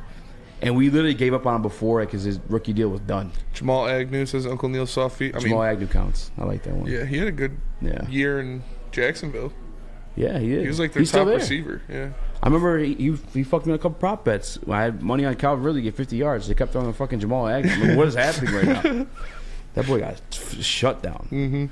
Lincoln Tomlinson, first round pick, doesn't count. Also, another guy who left Detroit though and became Yeah, we were I think he's still playing for San Fran right now. We were playing him at the wrong position. We drafted him at left tackle, or I think it was left or right tackle, and he's playing guard. Boss Bailey said John Hughes. Boss Bailey? Yeah, that's a good one. But he's like a name. Who was that receiver? Durham? Chris Durham? That's a good one too. I thought he was you remember a dog. That shit? Yeah. I thought he was Him a and dog. Stafford were roommates. Yeah. They're best friends. Bro, I had it penned on my Twitter. He was the less racist Riley Cooper. Oh, Riley Cooper's one, but he played for the Lions. How wild. Riley Cooper dropped that bomb. He did. And got kicked out of the league. That's why I think... No, he still played. No way. Yeah, and Mike Vick was his quarterback. Okay, so maybe Mason Rudolph did do that shit. Because I was about to say... I don't think he did it. It makes me think like Mason Rudolph didn't do it because I felt like Riley Cooper got kicked out pretty fast, but I guess he did. Yeah, well, that's the thing, too, for like because Riley Cooper wasn't even like good. He was like... Yeah. The same type of guys we're talking about. I don't know what's a word I'm looking for. Not like a legend, but forgettable. Like, forgettable? Folk hero. Folk hero. That's yes, that. He was like that caliber of like player, and they kept him. And I think he caught a touchdown after that game. Theo Riddick had a good career, man. Yeah, I'm not counting Theo Riddick. He was nice. Who do you guys think can do more on this defense right now that's maybe not getting the opportunities to get those that playing time? Like, do you guys TJ Jones, that's a good one too, 3-1-3 Kurt. I apologize. Do you guys think like Broderick maybe like starts getting more and more snaps? I mean, I just looked at the stats. He was inactive against the Chargers. I mean, I know that you're looking for a bigger pass rush there, but we need some defensive players to step up on this team. You asking who I think is going to step up? Yeah. Fucking no one. I have no idea. Bruce Irvin. I mean, honestly, because he's seen it. We've seen it against the Raiders at least. Aleem. Maybe it could be Aleem. If I'm looking along that defensive line, I mean, maybe Josh. Since like the Chiefs game, he hasn't really been like he's like the guy who makes like the right play, the right reads. He's not like a splash play guy by any means, but yeah, probably Aleem. Wow, what do you think? It's got to be another edge rusher. It's got to be one of the guys. I need Romeo Okwara or Charles Harris to like what the fuck? Come on, like we need one of you guys to step up big time. Julian, I feel like I see Julian maybe stepping up too. Or Kamish. Kamish is a good one. So Corey Berry. Yeah, he's gone like silent, but again, he's one of those guys who kind of like just the sacrificial blunt. Yeah, he just takes in, command double teams and doing what he's due, stealing his gap. He's not really a. Rad says Riley Cooper went to rehab to stop saying the N-bomb. I think he did, actually. Post Malone still that's a going true platinum. That is so wild. Wait, bro. Post Malone say it? Yeah. Did he? Several Morgan times. Wallen said Yeah. it. I know Morgan Who's Wallen also said it. still going platinum. Also, I'll say this, though. Morgan Wallen said it like he had the pass. If you're a Like, country the way he fan- said it, like someone gave him the pass. If you're a country fan, you probably love that shit. Yeah. Oh, for Stream Hell it. yeah, I'm downloading all this shit now in a small town. When did Post Malone say it? There was Adrian several Waddle, times. that's There was a good like there's like a one was like a footage of him at a concert. It wasn't like his concert. Was he singing? Just at I don't actually even remember. And then there was one that was just like a side conversation, like somebody filmed him, like, you know, With an A or type- I believe the A. I'm not sure. Post Malone? I'm not sure. Yeah. Chris making shit up. He just wants to be Post Malone so bad. Yeah, for No, sure. I hate Post Dude Malone. from the 303 Exactly. said him and Papa John's. Papa John's. Yeah, Papa he John's. gone. He gone. He made that clear. Better bitches, better ring free. My car's better. My crib better. I love That's that the best shit. That shit is so funny. Tell us about Hamlin Pub. Hamlin Pub. If you ever wanted a bar where you are a regular, we have just the place for you. Head to one of Hamlin Pub's 7 locations and experience where everyone's a regular. They got half off pizza on Tuesdays. They've got drinks and beer, and they got food specials for every NFL and Michigan sports game. So make sure you guys go check it out. Experience your new favorite pub where all things sports. It's Hamlin Pub, where everyone's a regular.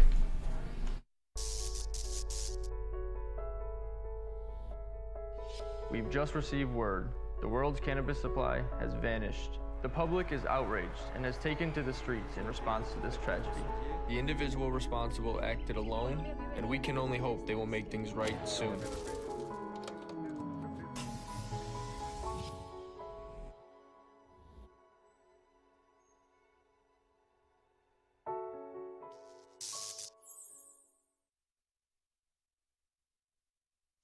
Join Woodward Sports' own Jeff Iafrate, along with special WSN guests for the most anticipated Lions season in decades. Filled with different surprises and expert analysis. You're not going to want to miss out. Go to our Woodward Sports YouTube channel on Sundays and tune in live from 9:30 to 11:30 a.m. At work and at home, we're there with smarter security solutions. Featuring complete automation with customized alerts and more. For over 90 years, we've been the company that's been counted on to protect what matters most, all with personalized service and care. Right now, for a limited time, receive a free video device plus free installation with a new home system. Guardian Alarm. We protect Michigan. BullseyeEventGroup.com is a place you need to go to get your tickets. You want to party with your boy Eazy and Spinny ahead of the Detroit Lions. I'm not supposed to swear during things, but that ass kicking of the Chicago Bears. Make sure you guys go to BullseyeEventGroup.com to get your tickets, or DM Lions VIP to Woodward Sports IG. Bars. Free drinks, free foods. They got a free shuttle to the game. I mean, how do you not want to be there? Especially it's cold out now too. It's a little bit warmer in Eastern Market. I mean, it's like out in the parking lot. Yeah. I'm just saying. Smash that like button, 5-star review on our podcast platforms. I'm your boy Eazy. That's my guys from Morax, Young Chris, Detroit Kool-Aid. I almost called it Detroit Kool-Aid. I did. Detroit Mario. I'm filling in for JB on the ones and twos. We didn't even get to this stuff because of the breaking news of Bruce Irving, 5-time Pro Bowler, signed the Detroit Lions roster. No, either way. Dan Campbell. They're talking about he's going to Texas A&M. Reports came out. I believe there's odds brought up by 1 or on 3. I believe that one is called. And then now PFT, Mike Florio, followed along with it. And I am asking it, but I also just want to get this off my chest real quick too. Because I respect Mike Florio. Been watching him for a long, long time. I didn't find out he's a Vikings fan until like when I first started here in 2021. And I did that undercover research after he fucking tried planning Baker Mayfield to Detroit Lions. Made the Detroit a destination for Baker Mayfield because of his moxie. Pissed me off right away. And then I found out he was a Vikings fan. Okay, there's an agenda behind this. He's trying to do some real fucking like Freemason Illuminati shit. He's trying to speak in existence. Fuck you, Mike Florio. I respect you. I love you. I watched you a long time, majority of my life. But fuck you, because you just did it again today. Trying to put the bad air out there. Which, by the way, you might as well put me as a fucking candidate to the Texas A&M because Dan Campbell's not going nowhere. Well, Dan this Campbell, guy's dropping tears for this team, crying. He's passionate for this team. He went to Texas A&M. I know he went to Texas A&M, but it doesn't mean shit, man. Even if you offer him $11 million, because he's getting what, somewhere from $2 to $4 million now. Yeah. You don't think he's going to get a raise from Sheila Ford-Hamp? Do you think he's qualifying himself for like a raise like right now as we speak? Following this year, he could get a raise. It happens all the time. I mean, that's... Plus, bro, he's a guy who wears his, like, emotions on his sleeve. He means everything he says. Like, he's fucking staying, bro. Yeah, I don't think Dan Campbell's going anywhere. But you look at it, and he went to Texas A&M. He's a Texas guy. They could offer him, $15 million, and it'd be tough to. Wanna be in Texas. It would be tough to turn that down as a guy. But I don't see Dan Campbell doing that. He's building something great here. He's got this locker room under his thumb. He's got all these guys playing for him. I don't think he'd do that. Wish I was back in Texas. It's not like he's hurting for money. Like, he played in the NFL for a while. The ocean's no place for a squirrel. And the way this organization kind of runs top down at this point, we get the behind the scenes in all those draft videos. Sheila is not letting Dan go absolutely anywhere. As soon as A&M just asked him to be the coach, I'm not going to, so quit asking. Give him a little save and drop for that one. He ain't going anywhere. Thank you. I'm with you. Like, the only way he would entertain it is to get the raise out of Sheila Ford-Hamp and the Detroit Lions. That's the only way I'd see him even like slightly entertaining. You're talking about a guy who, again, national television. I'm not talking about crying when he played against the Vikings or crying. He actually did that too. Crying in the first day of training camp. I fucking love you guys, man. Yeah. Fucking he means it because he goes to Monday Night Football, primetime television interview, dude's dropping tears for the guys who are no longer on the team. Like, he's attached to these guys. It's not just him, too. I think him and Brad growing a great relationship. Brad cried during the interview talking about this draft pick, too. Like, these guys are attached to this team. And on top of that, too, they're doing something special right now. Like, becoming a borderline Super Bowl contender is special in itself, but you're doing it in Detroit, bro. Yeah. Of all places. And just as he has ties to Texas A&M, he has ties to Detroit, too. I mean, he was on the team that went 0-16.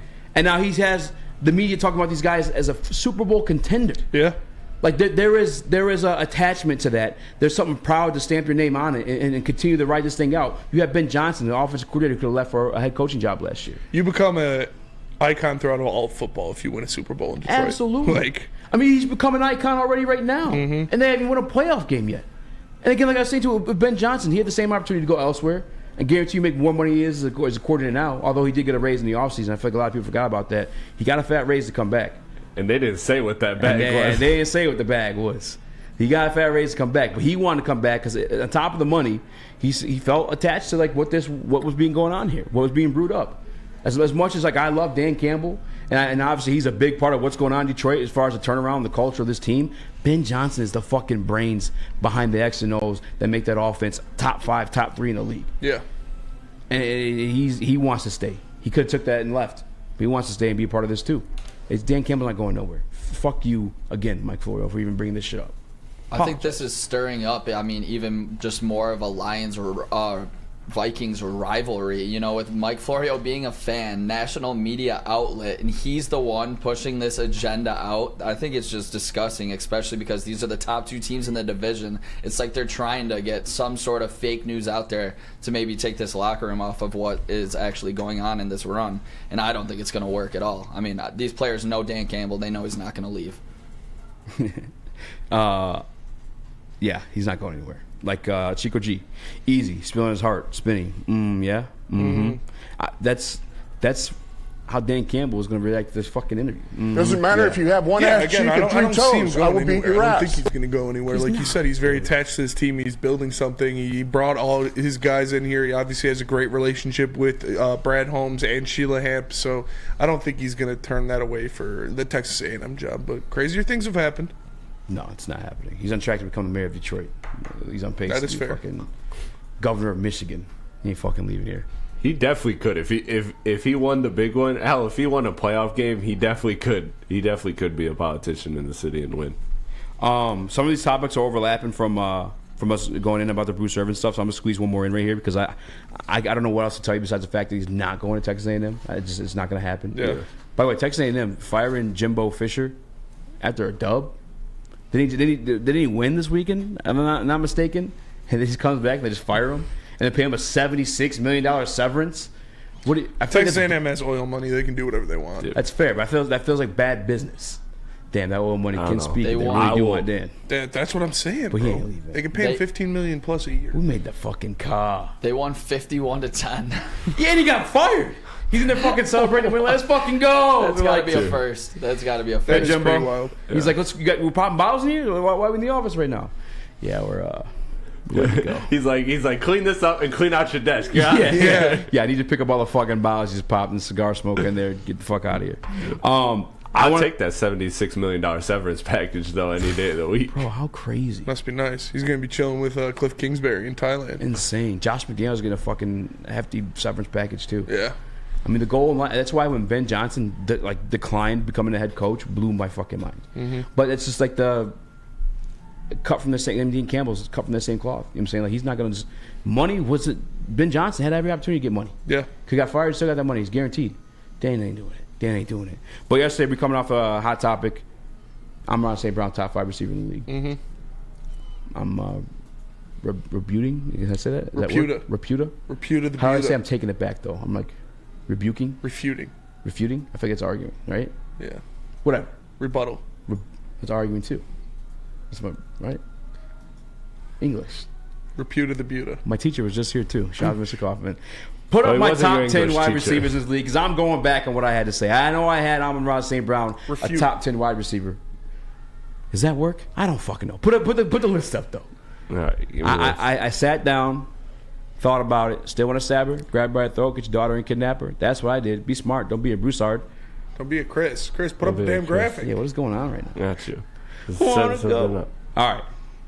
He is the 6th best wide receiver in the NFL. Ahead of him, I had A.J. Brown. I know Tyreek Hill's up there for discussion too, but I just feel like when I watch CeeDee Lamb not on your list, huh? CeeDee Lamb's not on my list. No, they got a fucking cake schedule. I feel like, especially those New York games. Like the games he's gone off, he didn't really go off against any great teams, if I'm not mistaken. I mean, I didn't pull up the numbers to look at him, but he might be there. Just who do you want him over? I'm closing out the list with Keenan Allen, I'll bump down DJ Moore, and Mike put Evans. CeeDee Lamb in there. Though DJ Moore's still doing work with freaking Tyler Bagel as a fucking quarterback. Not working like he was doing, but AJ Brown, number one wide receiver for me. I get Tyreek Hill is who Tyreek Hill is. I had him on my list. I think number 1 last year, if I'm not mistaken, or either in the top 3. But what AJ Brown brings is like you can't stop it, fam. Dude, our chat is Reduce, so funny. reuse, recycle. We're such fucking Broussards, bro. Our chat is so funny. Renegade. Just everybody putting in different R words. But how you feel about my list, Benny? Or how you feel about Amon-Ra first and foremost? Is that like this year? Or Yeah. like I would This put year and like a little bit of both. I'm tiny. Yeah, a little bit. Well, pause. I don't know. Like I said, I'll put CeeDee Lamb in there personally. I don't hate it though. Refrying. It's not anything too bad. Nick. Yeah, I mean, I think the only thing I Drop would there one say, more time for Nick, Chris. Justin Jefferson has played 3 games this year. I mean, I get it when healthy. 6 or 5, I don't know. I get it when healthy, but I mean, if we're talking health here, I got Amon-Ra in the top 5. I think you take Justin Jefferson off the list. Yeah, I mean, he's coming back this week, right? He's refuting the Buta. Justin Jefferson he's played 5 games. Redacted. And then he had 1 bad game, game 1 against the. I love our chat, bro. Oh no, that's the last game he played was against the Chiefs. He had 28 yards. Well, actually, he exited early that one. Yeah, injured in But that before one. then, Yeah. 85. And remember how we were kind of like talking about was it 125 yards for AJ Brown? The streak they were talking about, the streak that he was on before got cut short. Remedial. 150s, or right around there, I should say. 150, 159, 149, 85, and 28. But you want to see my list? I do. Let's do it. We'll go over. Throw my list up there, Chris Bot. Don't know what that was. So here's my top 10 receiver list so far this season. Number 1, Tyreek Hill, AJ Brown, Giant. Justin Jefferson still at number 3 because he's a dog. Jamar Chase I got at number 4. Small, easy. CeeDee Lamb at number 5 because he's been going off, and then I got Amon-Ra St. Brown just out of the top 5 at number 6.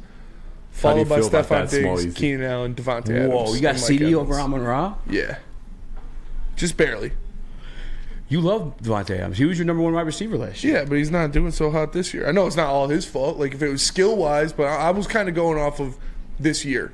other than Justin Jefferson. If we're going off this year, Michael Pittman, I was almost, because he's up there in yards and touchdowns. Yeah. He's having a really good year.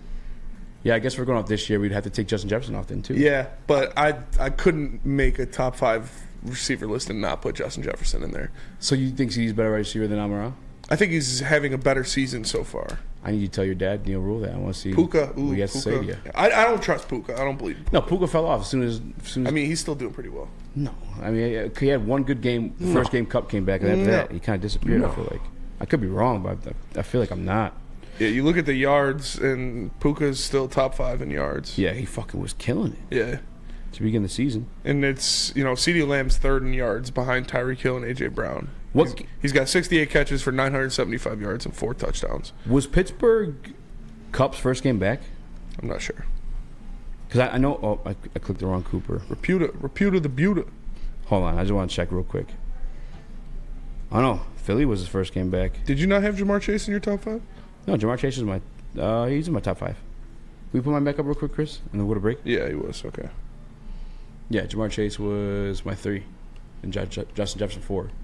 Devontae Adams 5, Amon-Ra. I would take Amon-Ra over Stephon Diggs straight up, though, too. I'm not even tripping on that. Like, the head case on top of it, and I feel like the production's there as well. Yeah. Keenan Allen, he's in there. I mean, he should be in there from, like, Keenan Allen's in mine. The golden days, but this year, he's fucking... Yeah, he's going crazy. Monster. 175 yards against the Detroit Lions before he left with a shoulder injury, by the way. Yeah. We kind of got... Maybe... You think we... Nah. Because they still scoring regardless. Got the ball. Yeah, I don't think they got the ball back. But I think Amon-Ra is 5th in yards per game receiving this year, and I would take his mental makeup over any other of these wide receivers. He is an absolute dog and a leader. We are very lucky to have Amon-Ra St. Brown. I just think the NFL is stacked with top-notch wide receivers. That's why he's number 6 on your guys' list. Yeah.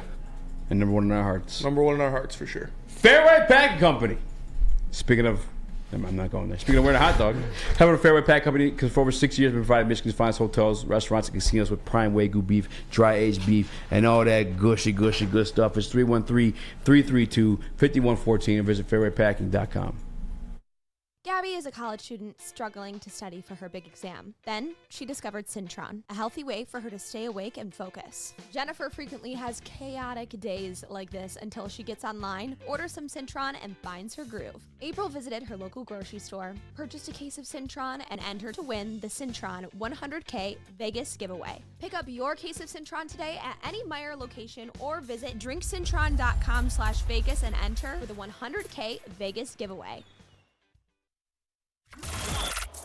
Woodward Sports' own Tom Mazaway and Sam Stick Day will be hosting our Lions postgame show after every Lions game all season long. Tune into the Woodward Sports YouTube channel for his hot off the press takes, game analysis, and Kool-Aid sipping celebrations. You won't want to miss it. Join Maz, Stick, and special guests each week immediately following every Lions game, exclusively on the WSN YouTube channel. How would you like to win not one, but 2 vehicles of your choice? One for you and one for your wife, your girlfriend, or your best bud. Get to Lady Jane's today for an award-winning haircut and automatically enter for your chance to win. Courtesy of Les Stanford Buick GMC of Ferndale. Lady Jane's, open 7 days a week, walk in anytime. It's wicked awesome.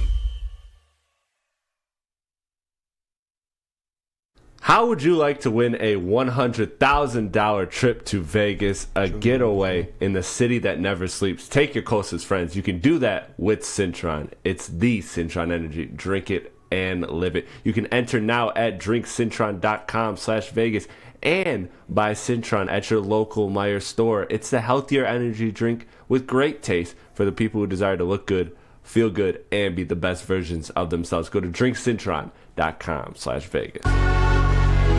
What up, though? Welcome back to World Heavyweights Live on WoodSports.com. I'm Eazy, spin more racks. Yo, Chris.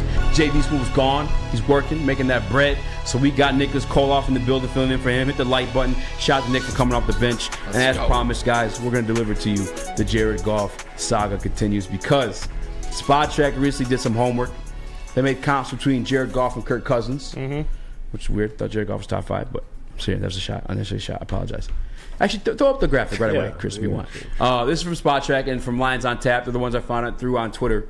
And they're assuming if Jared Goff is re-signed with the Detroit Lions, it'd be somewhere near $210 million on a 5-year deal. That's what, $42 million a year? It was like 42, 44. I think it was 44. That's a discount. I'm also not the greatest at math, so you could be correct in that one. Yeah, 2 times 5 is 10.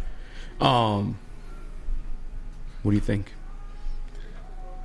I mean, they're leaning towards re-signing him. Sucks you're on a whole other show. You probably already gave your answer. Yeah, I did. They're leaning towards re-signing him. It looks like everything is going to play as them re-signing him. Yeah. And if they can get him for $42 million a year, that's a good deal compared to what the market is at. But I don't see him accepting less money per year than Daniel Jones. Like, am I crazy? Too. Am I crazy in that? No, I mean, I don't think you are. I think it'd definitely be in the 40s. I think they're definitely undermining it a little bit with, like, we're talking about a market. I'm talking about like his production. If it's going to be up there in the top 10, it's definitely going to be higher or right at what Daniel Jones is getting paid. If not, arguably higher. And I think, I did tap in a little bit. I didn't hear you speak on it, but I heard Neil speak briefly on it. It's like the Detroit Lions are in control. Yeah. Not when it comes to quarterbacks. You've never seen. That's why the reason why Lamar Jackson sat out. Mm-hmm. You've never seen a quarter. I mean, I guess Kirk Cousins did, but that's before he was like at this level that he is at right now. And Jared Goff is at that level right now too. There's a aura of respect there when it comes to like those level of players. Yeah. Jared Goff isn't going to play on a franchise tag. He's just not. But I'm conceding. As much as, like, obviously you're going to hear me say time and time over and over again, that 12% rule, I'm holding true to it until it provides another answer aside from like a Patrick Mahomes, Peyton Manning, or Tom Brady breaking that mold. I'm staying true to it. I mean, look at the part of it is a little bit of the offensive coordinator leaving. I do blame Ken Dorsey for some of what we're seeing with the Buffalo Bills, but Josh Allen on that fucking fat ass deal too. Last year, the cap hit didn't kick in because he was still on that 5th-year option of it. Backloaded, however they had it sorted out. They do all kinds of weird shit to make it work. But this year, not the case. It's kicked in. I'm pretty sure he's right around that 12%. They're not looking so hot. I mean, look at Daniel Jones after he got paid. Not looking so hot. Yeah, that's for fucking sure. They might end up with drafting Caleb Williams next year. Yeah. And they did that on a 2-year deal. And I think with what the age Goff is at, which I'm not mistaken, I think he's 28, going on 20. When's his birthday? I'm pretty sure is 16, October 14th. Going on 17. So he's 28. So he'll be 29 by the time he signs this type of deal. He just turned 29? He is 29 going on 30. Either way, maybe it's time to think. Yeah, he just turned 29 in October. Easy, okay. My bad. Yeah, so Jared Goff, 29 years old. By the time he signs this, when you go into like your 30 and 31, he's already, for being honest, about throwing a little bit of wobblers. But he's a huge part of what this like transformation was for the organization. Obviously, every single player in the locker room loves him. I think, even watching the pictures from like the last game when they beat the Chargers, you got Alex Anzalone going over to him and patting him on the shoulder and pushing him around and excitement. Like he's a big part. That's nice of what this. Yeah. The vibes are immaculate. Hey, you say it, but that's the team rides off the vibes. They didn't make a trade. They're making a Super Bowl run off the vibes. Exactly, and that's just how they operate. When I saw Brad Holmes, we just vibe different. And I may have spoke this on there, or I may not have, because like I hate the backlash that comes with the dick suckers. But when I saw Brad Holmes cry in that interview with Danny Rogers, talking about Penei Sewell, I fucking knew right then they were signing Jared Goff. Yeah. They're going to re-sign Jared Goff. Now, whether that's a 2-year deal or that 5-year deal you just saw up there, it is what it is. I'm conceding to it. It's going to happen. I will say this, though. Even if it ends up being a 5-year deal, there's going to be, like, shit where they get back up. I find it really hard to believe, though, that he's going to take less money than Daniel Jones. I understand the vibes, the culture, the guys, the boys. But you don't understand the vibes. That's I the problem. don't understand the vibes. He's not going to take less than Daniel Jones. I mean, and I'll say this, too. Like, they definitely drafted... This is his last chance to get a big-ass contract. Yeah. And again, it's not just him. Like, it's... By the way, I'm curious what Darren had to say. Because Darren left to play for the Calgary for a bit. Yeah, D-Mac's not the right person to ask about. Because he did make money. And by the way, it's more than just a player who wants to make the money, too. I told you this all the time. The agents make 10% of that bread. So whether you want the money or not, they're always going to push it, both to you, both to the GM. That's 10% of fucking possibly $50 million when it comes to a quarterback deal. 10% of 210. That's $21 million if you're an agent. The only way he signs a $42 million deal per year is if he signs an $8 million a year deal with Ford to be like their spokesperson or something. And he should. Yeah. After he gets a couple playoff wins under his belt this year, hopefully. Yeah, I don't think there's any chance that he gets paid under what Danny effing Dimes is making. Daniel Jones, that was maybe the worst NFL contract behind Deshaun Watson. You know, that's just a horrible Deshaun contract. Watson's the worst contract in the history of sports. Yeah, but I mean, Jared Goff is 6th right now in the league in QBR. I feel like that's a pretty decent stat number to look at for it. I just think he gets upwards of 46, 47 million. That's where these numbers start in my eyes. So I don't think there's any rush to do this before the playoffs. I don't know, man. Daniel Jones just ain't vibing like that. I mean, he doesn't have the same vibes this year. Bro, look at I don't this know if way, Goff bro. wants that. Matthew Stafford won the Super Bowl, fam. Yeah. And he re-signed a fat-ass deal. They told him to restructure. He said, nah. Yeah.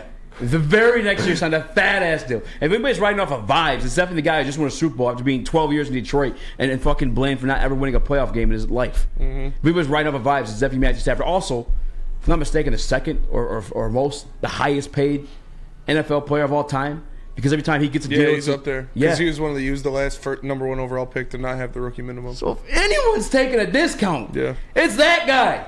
And it didn't happen. I just don't... I don't see it. And no, the Detroit Lions don't have power in it. Because the same way you saw Lamar Jackson just sit out. Like, you know how much money they fucking make the quarterback position? Yeah, I'll tell you right Brother, now. he can sit out if he wants to. I know it's different, but if someone, a broadcasting company offered me $50,000 a year. Yeah. Like, offer me 40. Fucking. Yeah, if you're listening, if you're out there. Yeah. Any GMs, owners, managers, I need a second gig too. Holla at me. You know what I'm saying? I'm great in sales. Sales. But he could work Jared Goff down a couple million in the contract negotiations. You suck! You're me!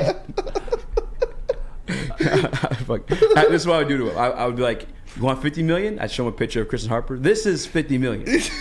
I put that picture down. Brittany Mahomes. This is you! Yeah. This is the contract you want? This is you! No. I feel like that's Easy's fantasy is to, like, when he goes to sleep at night, he dreams that he is Brad Holmes and he has to do the contract negotiations with Jared Goff, and he just spits at him across the table or something wild. Yeah.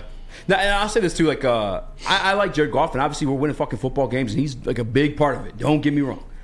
But the 12%, guys, I fucking ride and die with it. And I guarantee you that if Hendon Hooker, yes, he's going to get 2 years at the least. Mm-hmm. Because if Hendon Hooker looks like what they obviously want him to look like, or even like a little sniff of it, bro, that's what you're riding with. What do you mean? It's a guy on a rookie deal. And don't tell me it's... I hate when Neil brings up, you're going to win it with a rookie? With one, it's not going to be his rookie year. 2, have you not paid attention to the fucking league lately? Brock Purdy, Trey Lance, CJ Stroud. Fucking, I mean, what are we talking about here? Jalen Hurts, Carson Wentz had a MVP. What? Steve Lehman said you make Lucas pretend he's Goff. I smack him. Yeah, you have like a ruler. You have role play. Well, you're gonna get your shit fucked up tonight. You want $1 million or something? I got $1 million something right here. He's gonna get re-signed. I'll give you this extension. That would be sick. You're gonna get an extension tonight. Dude, that's funny as fuck. And Hooker's there for a reason. Hilarious. I mean, it's... If he looks apart, Goff probably only gets like a 2-year deal, but I don't think that's too late in the season to have that opinion. Let me tell you about Lady Jane's. Come to Lady Jane's Haircuts for an award-winning haircut experience and register to win a trip of your dreams. An all-expenses paid suite for the 2024 NCAA tournament. That's right. No expenses spared for you and 5 of your best buds. Lady Jane's Haircuts for Men open 7 days a week. Walk in anytime. It's wicked awesome. Since the dawn of moving people, Chevrolet has led the way. The world of transportation is changing. At Feldman Chevrolet, we are leading the charge forward. With every electric vehicle, every mile traveled, one Feldman at a time. The company that puts more Chevys on Michigan roads is now the #1 name for Chevy electric vehicles. Brace yourselves, Detroit. As the sun begins to set, 2 of Woodward Sports' brightest young stars will be taking the mic for a brand new show. Woodward Nights with Spooner and Broder. The dog days in Detroit are over, and the boys are unleashed. Join in on the banter and hop on the bandwagon of the #1 night show on the internet. Tune into the Woodward Sports YouTube channel every weeknight from 8 to 10 p.m. Woodward Nights with Spooner and Broder. How would you like to win not one, but 2 vehicles of your choice? One for you and one for your wife, your girlfriend, or your best bud. Get to Lady Jane's today for an award-winning haircut and automatically enter for your chance to win. Courtesy of Les Stanford Buick GMC of Ferndale. Lady Jane's, open 7 days a week, walk in anytime. It's wicked awesome. Feldman is Detroit's #1 Chevy dealer. Make sure you guys go. It's feldmanauto.com. There's over 18 locations across the great state of Michigan. Find the one closest to you. Also, check out Woodward Sports. They're live every other Monday at the Feldman dealership in Novi. What up, though? Welcome back to World Heavyweights Live, WoodwardSports.com. I'm Eazy. Spin my racks. I'm Chris. Hi. Jimmy Crew's gone, so we got Detroit Kool-Aid. Fuck. Detroit Mario. Detroit Waluigi. Waluigi. Let's go. Nicholas Cole. Filling in. It's me. There was a comment I was going to read. Need to get that as a drop. I don't even know what I was going to read. It was some other golf stuff. But the attachment that Brad Holmes has to golf, the attachment that Dan Campbell has to golf, he's going to get re-signed unless Hendon Hooker looks like him. Yeah. And they're even like holding the reins on activating him right away and taking a roster spot right now too. Mm-hmm. So I don't know if there's going to be enough time to like find out what you have in Hooker. But the one thing I will say, the one thing I've been telling you too, on top of just fucking yourself with paying these quarterbacks, when Ben Johnson leaves, bro, I'm saying it now. And not that I haven't said it already, and I apologize if it's negative, and I'm telling you guys to resign, so be happy about that, at least, please. But if Ben Johnson leaves, and you're paying Goff any more than that 45, or any more than that 42, fucking cooked. I love Dan Campbell. Ben Johnson leaves, cooked. We saw, listen, Dan Campbell came in to this regime. Yep. Was Ben Johnson's offense coordinator then? No, he was not. They had Anthony Lynn, right? They had Anthony Lynn. How'd that offense look? It did not look good. JG, fucking bad. But they also don't have the same weapons that they do right now. That is fair. Still. They had fucking Brashad Perriman and Tyrell Williams. All right. Perfect example. Or the line. Perfect example. Huh? Or the offensive line. Yeah. The offensive line is majority the same. Panay, baby. Panay was there. This is rookie year. He was the start of his rookie year. This is the best version of him by far. Wasn't Decker out the whole start of that first 6 games or something too? No, I know he missed like the first game. He missed or a couple first games, like 3 or 4 games, yeah. But either way, perfect example to make it make sense to you guys. And I get you guys, a lot of you listening, just have the rose-colored goggles, and I understand it. But what just happened today with the Bills? Yes. Ken Dorsey fired. Mm-hmm. Josh Allen does not look the same. No, he doesn't. Patrick Mahomes. I mean, not the same. What? He's having an MVP season. But is it a Patrick Mahomes season? No. No. Not at all. Not by any means. But how about Jimmy G? He went to a couple NFC Conference championships. He did. He was a winner. He was a winner. Jimmy G is a winner. He's a goddamn national treasure. He went to a Super Bowl, damn it. God damn it. He can have sex with any porn star in Las Vegas. More receptions and touchdowns before he fucking exited the season with an injury. It's not fucking rocket science, guys. You fucking see this time and time over and over again. It's the way I explain it, you just new to winning. That's all it is. You're just brand new to winning, and you're fucking holding on to it for dear life. My favorite expression ever used is the first time you got a blowy. It may have been toothy, and it may have been shitty, it was a great but time. you had no other experience of it. So to you, it's the best thing in the fucking world. I'm gonna marry this bitch in her shitty blowjobs. Yeah. Because this is the only bitch that ever put my stanky dick in her mouth.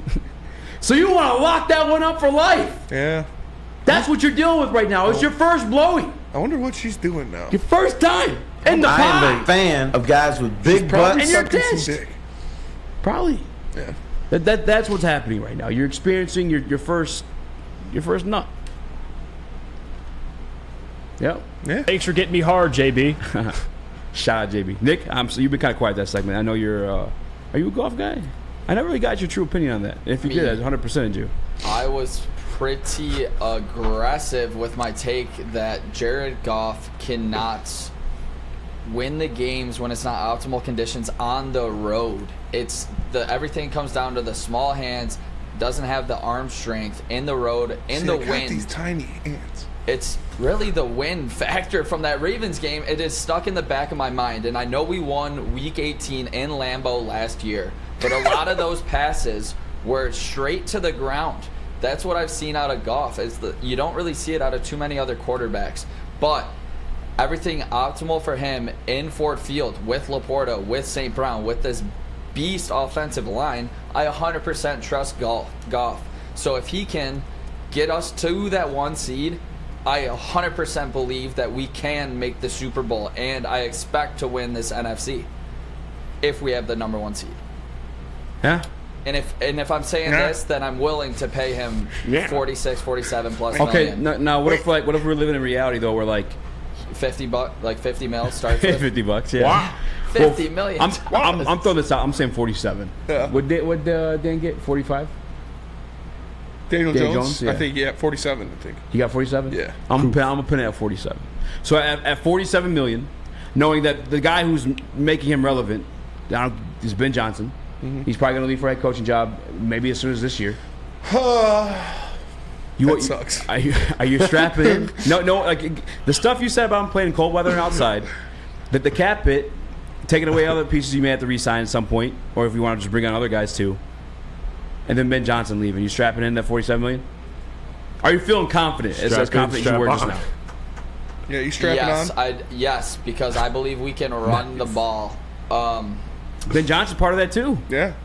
True, but I mean, like we were kind of talking about it during break. Ben Johnson, I mean, he did not have this talent before around him. I trust Brad Holmes will be able to put enough talent around Jared Goff through the draft. We've seen him obviously draft well in later rounds. I would lock in Goff $47 million. Josh Reynolds, Khalif Raymond, Amon-Ra St. Brown were all there that first year too. Wow. It wasn't too. Wow. They didn't have Sam Laporta, Jameer Gibbs, David No Sam Laporta, no Montgomery. Jameer Gibbs. That's fair. But Ben's, listen, anytime you tap into I think J-Mo will unleash another aspect once he finally gets going as well. So maybe not on the road in those bad conditions, but why not? Why wouldn't he be able to do that? Because his tiny hands. The thing too is, I mean, I was actually say something. You over here dicking around. Dude, Chris, baby. Wow. Wow. But, yeah, it's tough. It's tough to like I said. I've been in the camp. I don't want to give anybody Roy 420. He's won multiple playoff games. So did Jimmy G. Alex Smith. Yeah. Wow. The Hindenburg. Ring a bell? The Hindenburg. Ring any bells? Sell. Sorry, I hate to burst the bubble, but it's just the reality of it, bro. It's fucking. You're witnessing it with like elite caliber quarterbacks and fucking Patrick Mahomes and Josh Allen right now. For you to pretend that fucking Ben Johnson's gonna walk away, go to another organization, you expect the same production of a guy you saw without him, look like fucking absolute shit. Yeah, no, he's definitely gonna take a hit when Ben Johnson leaves. I think they have a good collection of talent and a good collection of offensive linemen around him. But how many of those are you gonna be able to keep when you sign, if you sign Jared Goff to that type of contract? I think they'll be able to replenish that, with draft picks because they've done it before. But the Ben Johnson thing does scare me. It does. I don't want to lose Ben Johnson. I believe in who they're going to replace him with, whether it be Tanner Strand or someone else. Yeah.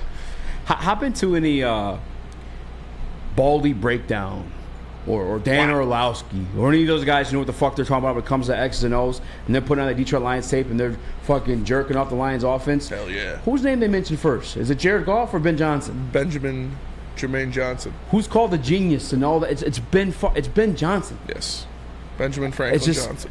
And again, it's gonna happen. I just hope it's inevitable. 100% gonna happen. I just hope that it's on one of those 2-year deals, or it's just if they give him the 5-year one, make it a 5-year one where there's an easy exit out of it. You know what I'm saying? There's not a big guarantee. It's like, okay, well, we don't want to guarantee you as much, so what we'll do is we'll give you more years, and if you keep performing to this level, you continue to eat off the. You know what I'm saying? You make a lot of fucking money through the years. Yeah. But if you're not, then we're just going to be able to make easy work of you and move on to Hendon Hooker or whoever it may be at that point. And I'm not, by the way, for any time, like, I think it's Neil who says you want to gamble on Hendon Hooker. Yeah. I do. What happened to you, Mr. Rookie Contract? Mr. Salary Cap Space? What happened to all that talk? It's all relevant until it comes to the actual position that fucking takes up the most salary cap in the fucking league. And then you're a numbers guy, right? How do you see the numbers of that 12%? Any quarterback over that rule has never won the fucking Super Bowl outside of Patrick Mahomes, Peyton Manning, and Tom Brady. What? You want to be a numbers guy? You want to be a salary cap guy and completely ignore that shit? You can't. Yeah. They don't correlate. It's fair. It's fair. Like, it's a scary thought. We still have another year of him on this deal. I think if they're going to want to redo it or re-sign it, they're going to want to get it done before next year, I'd assume. So we'll see what happens. But no matter what happens, you can get comfort. One more thing. That big boy. The other thing I like about the prospect of a Hendon Hooker, right, is like we know Josh Dobbs isn't like an elite caliber football player at all by any means, right? No, he's not. But he's the man, though. I fuck with Josh Dobbs. He's the fucking man. He can run the ball when he needs, right? He has like he can move around. He has an athletic makeup.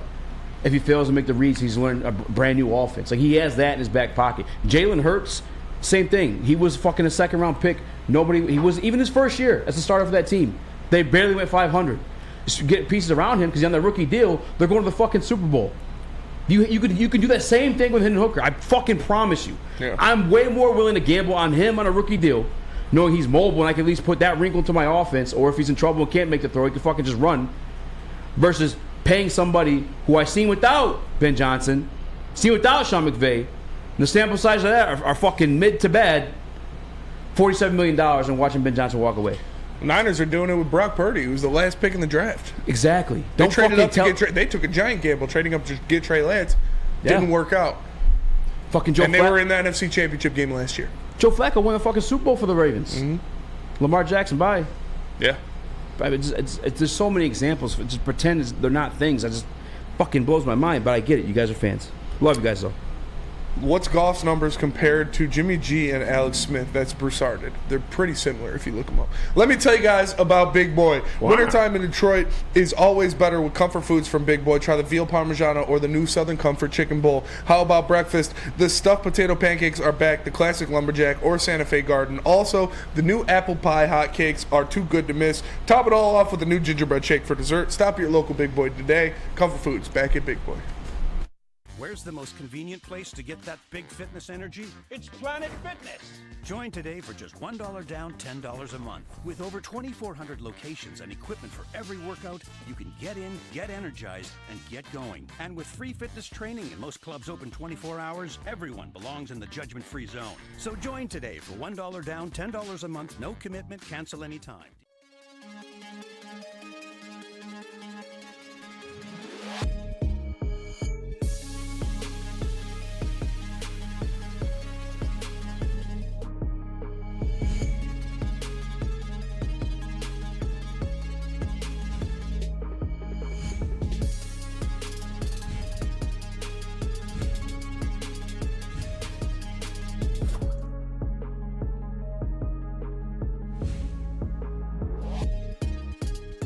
Your home is your most important asset. Flexibility in the sales process is key. When you work with Mark White & Associates, you can cancel at any time, for any reason, without penalty. Speaking of flexibility, check this out. Who you work with matters. Hire the best broker in the game.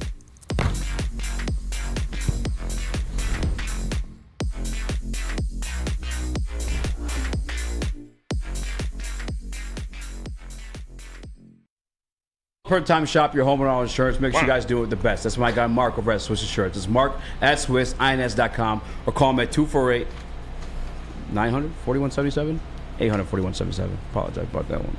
Swiss.com. Just keep calling until you answer. Swiss! SwissINS.com. One more time. I'm on real quick. I'm going to read this comment because it was a good one.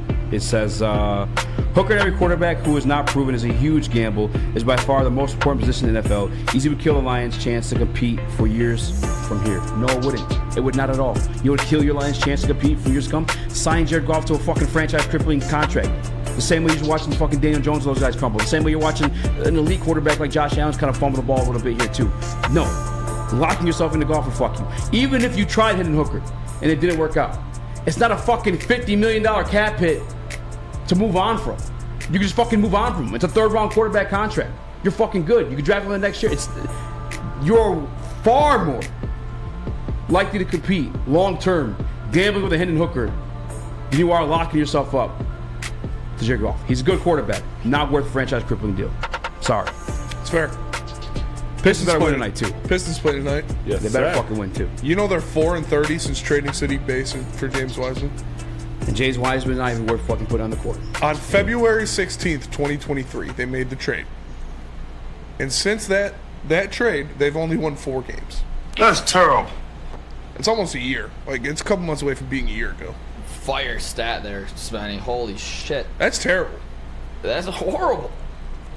Sadiq Bey was a big glue guy for this team. Obviously, he didn't really get his role figured out, but I would love to see that guy as an off-ball scorer right now, coming off the second unit, putting up 12 points a game, shooting 40% from 3. He'd give you a lot more than James fucking Wiseman. I'll tell you that. What's up with Troy Weaver and this huge recreational center projects that he has going on? You got a manifesto ready to...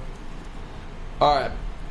This is my 3rd year as a season ticket holder, as a Detroit Pistons season ticket holder. Yeah, it's brutal. Let the jokes fly. I'm just burning money on these Detroit Pistons that don't win over 25 games a year, and they are not on track to do it once again.